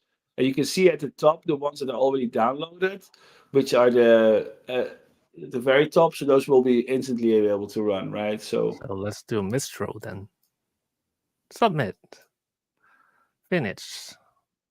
So yes, in the here we got 2 entries, and yep. So how do we actually use it? So we have to set up a voice assistant. So if I go to settings, voice assistant, I can add an assistant, and I can give it a name. Right. In this case, it's Mistral, and the conversation engine agent. I'll pick Mistral. If you click on the gear icon, you can actually see the prompt template that we send to the AI. It includes like the current time, all the different sensor attributes. You can change this, right? So you can say, "Hey, you're Super Mario Bros." Like this also works with the local LLM. Yeah, so you can be like, keep your answers brief and then speak like Spock from Star Trek. Of so course. you can do that. And it should work. So create. In that case, I actually will rename this Spock. Cool. So now if I go to my dashboard, I can actually use this, and in Assist, I can actually pick the voice assistant that I just created. In this case, I haven't set up the voice. But I can type to it, right? So I can say once again, what is Home Assistant? Yeah, what is Home Assistant? Ta-da! Please work. Yes. Hey. Oh, is this the software platform I'm managing automation? Yeah, that's pretty cool. And I can also ask things that is like about my sensors, like how warm is it here?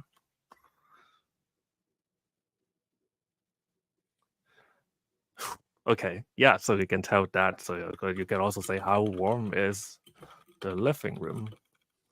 And so this data is sourced from the prompt, right? So by giving the prompt in, it will know this data.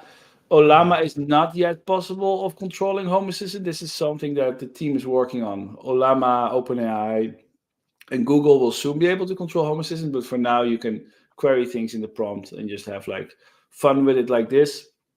The other thing which is really cool is that this is also available as a service. So you can send off a service to get a response value. So Oh, wow. I saw a really That's amazing. cool automation that somebody was listening to like a web radio on their Sonos speaker, and for every new song that was being played, they would send a band to like ChatGPT and ask like, "Hey, is this a country band?" And if this was a country band, they would skip the song.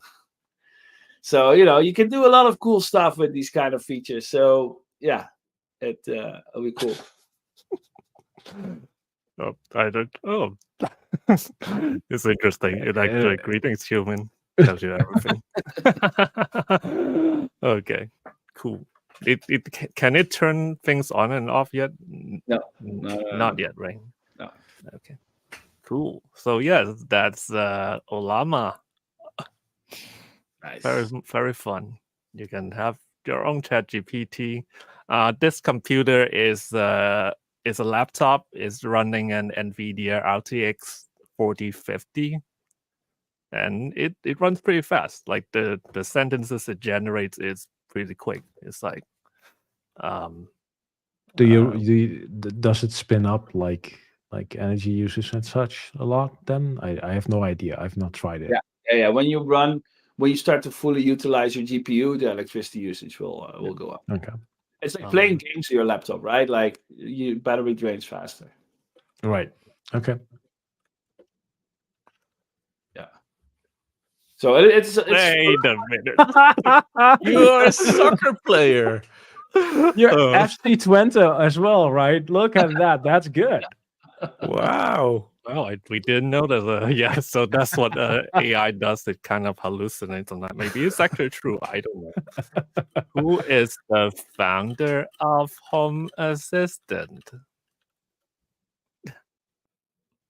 So in here, we don't have like that sliding text interface. So you have to wait for the whole, the whole answer to come back. So. But yeah, so it's not like a general purpose enough kind of voice assistant, but like from what you've seen just now, like it can tell you temperatures and can even tell you differences very easily with natural language. Yeah. Cool. Cool. Awesome. I think Ollama. I think we should wrap it up now because we hit the 2-hour mark. Everybody's starting to fall asleep. It's been a long day. 2 long days. Yeah.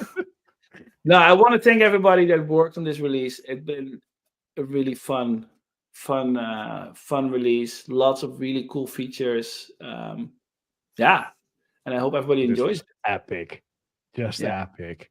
2 epic releases. This was huge. Yeah. So one reminder, if you want to know, like you've seen 2 epic releases, you're like, wow, what else epic stuff can they do? Tune in to the State of the Open Home, April 20, because it will also be very epic. We have a few more tricks up our sleeves, so to speak. So yeah, definitely tune in. And I guess if you like what we do, subscribe to Home Assistant Cloud by Nabukasa. Like I said before, it pays our bills so we can get more cool features built for you. By the way, I'm just looking at this live stream right now on YouTube, and I see like 380 thumbs up. What the hell is up with that? Like, click on that thing. Like, we worked our asses off for this one. If you're still here after 2 hours, you gotta hit that. You have to hit that thumbs up, right?